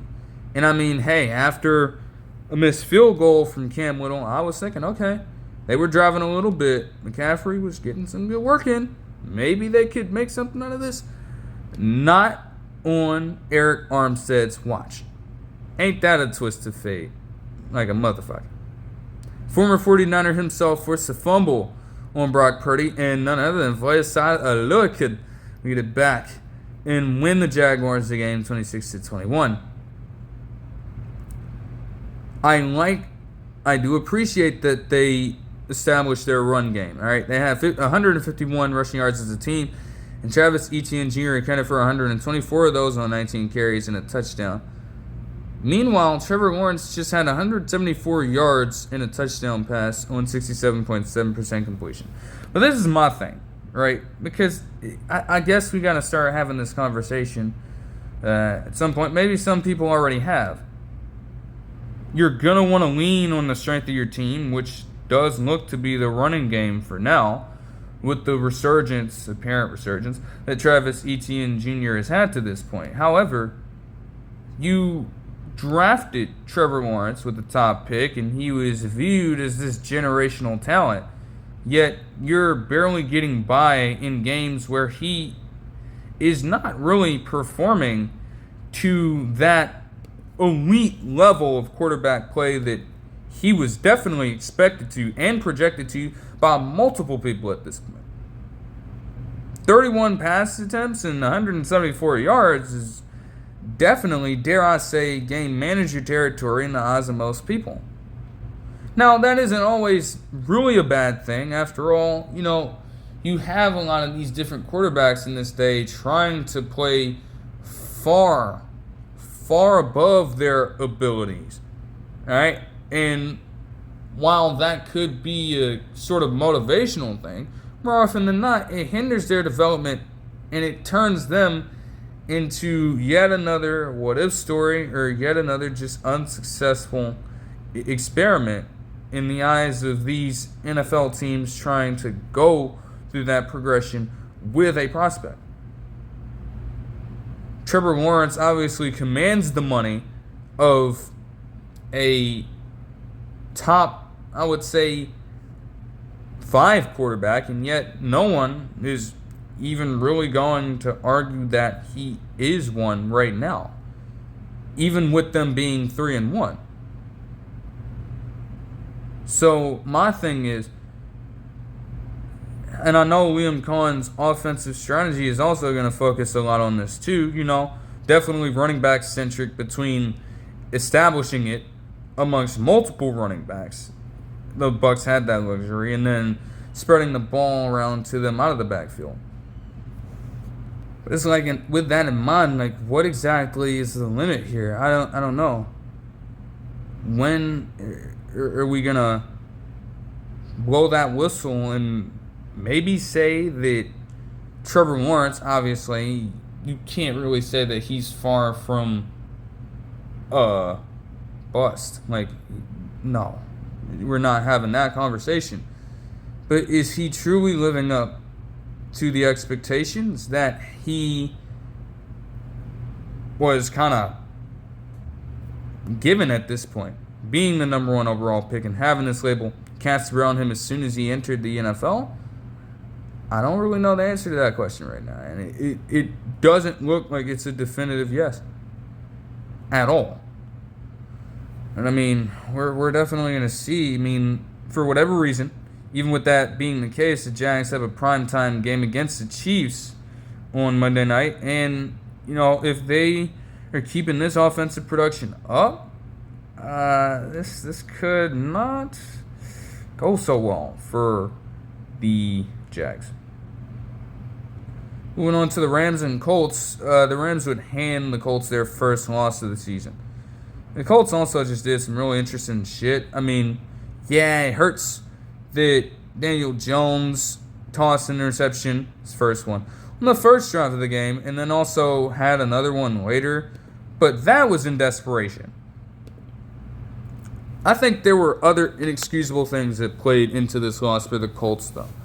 Especially without watching the game. Because I'm tracking it, and I guess in a play that, with context, would make much better sense when watching it live. For whatever reason, you had a case where Adonai Mitchell had a great chance to score. Got a good 75-yard catch in, and he fumbled the ball out of the end zone. Little stuff like that is inexcusable, especially in a game that came down to a touchdown. But even then, you had the Colts tie up the ball game late in the fourth quarter. So it's not like they were just completely on the back ropes. Like, no, they actually had a shot to win. And yet, in a matter of a single play, as you give the Rams the ball back, their cornerbacks give up a fucking 88-yard touchdown catch to Tutu Atwell. And that right there lost them the game. Because you made it even more difficult for the Colts to drive down the field. Naturally, Daniel Jones is going to have to throw up something. Like, you don't make it any easier on him by giving up that chunk play that soon. That early in a drive. That is so demoralizing. So, although it started off well for the Colts, this is a damn good Rams team that has been battle-tested in their own right. So, it was just going to be a battle of wits here, and the Rams got the better of them. Matthew Stafford had 375 yards in 3 touchdowns on 70.7% completion, while Kyron Williams had 77 rushing yards on 13 carries. Pukanakua also had 13 receptions for a monster 170 yards and a touchdown. He now leads the NFL in receiving yards and receptions with 42 and 503. Craziness. Devonta Adams also had 4 catches for 56 yards and a touchdown as well. As for the Colts, again, rougher game for Daniel Jones with the 2 interceptions, but he still had 262 yards on 72.7% completion and a touchdown. Definitely not his fault. Jonathan Taylor, what the fuck? 76 rushing yards on 17 carries. Tyler Warren had 5 rushes for 70 yards And Michael Pittman Jr. had 5 catches for 41 yards and a touchdown. And then Bears-Raiders. Man.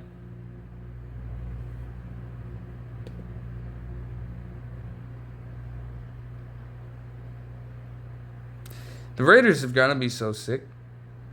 The Raiders have got to be so sick. This was the game right here. Especially for a player in Ashton Jeanty who had been struggling. Alright? And the man manages to break through for a total of 23 touches and 155 yards for a rushing touchdown and 2 receiving touchdowns.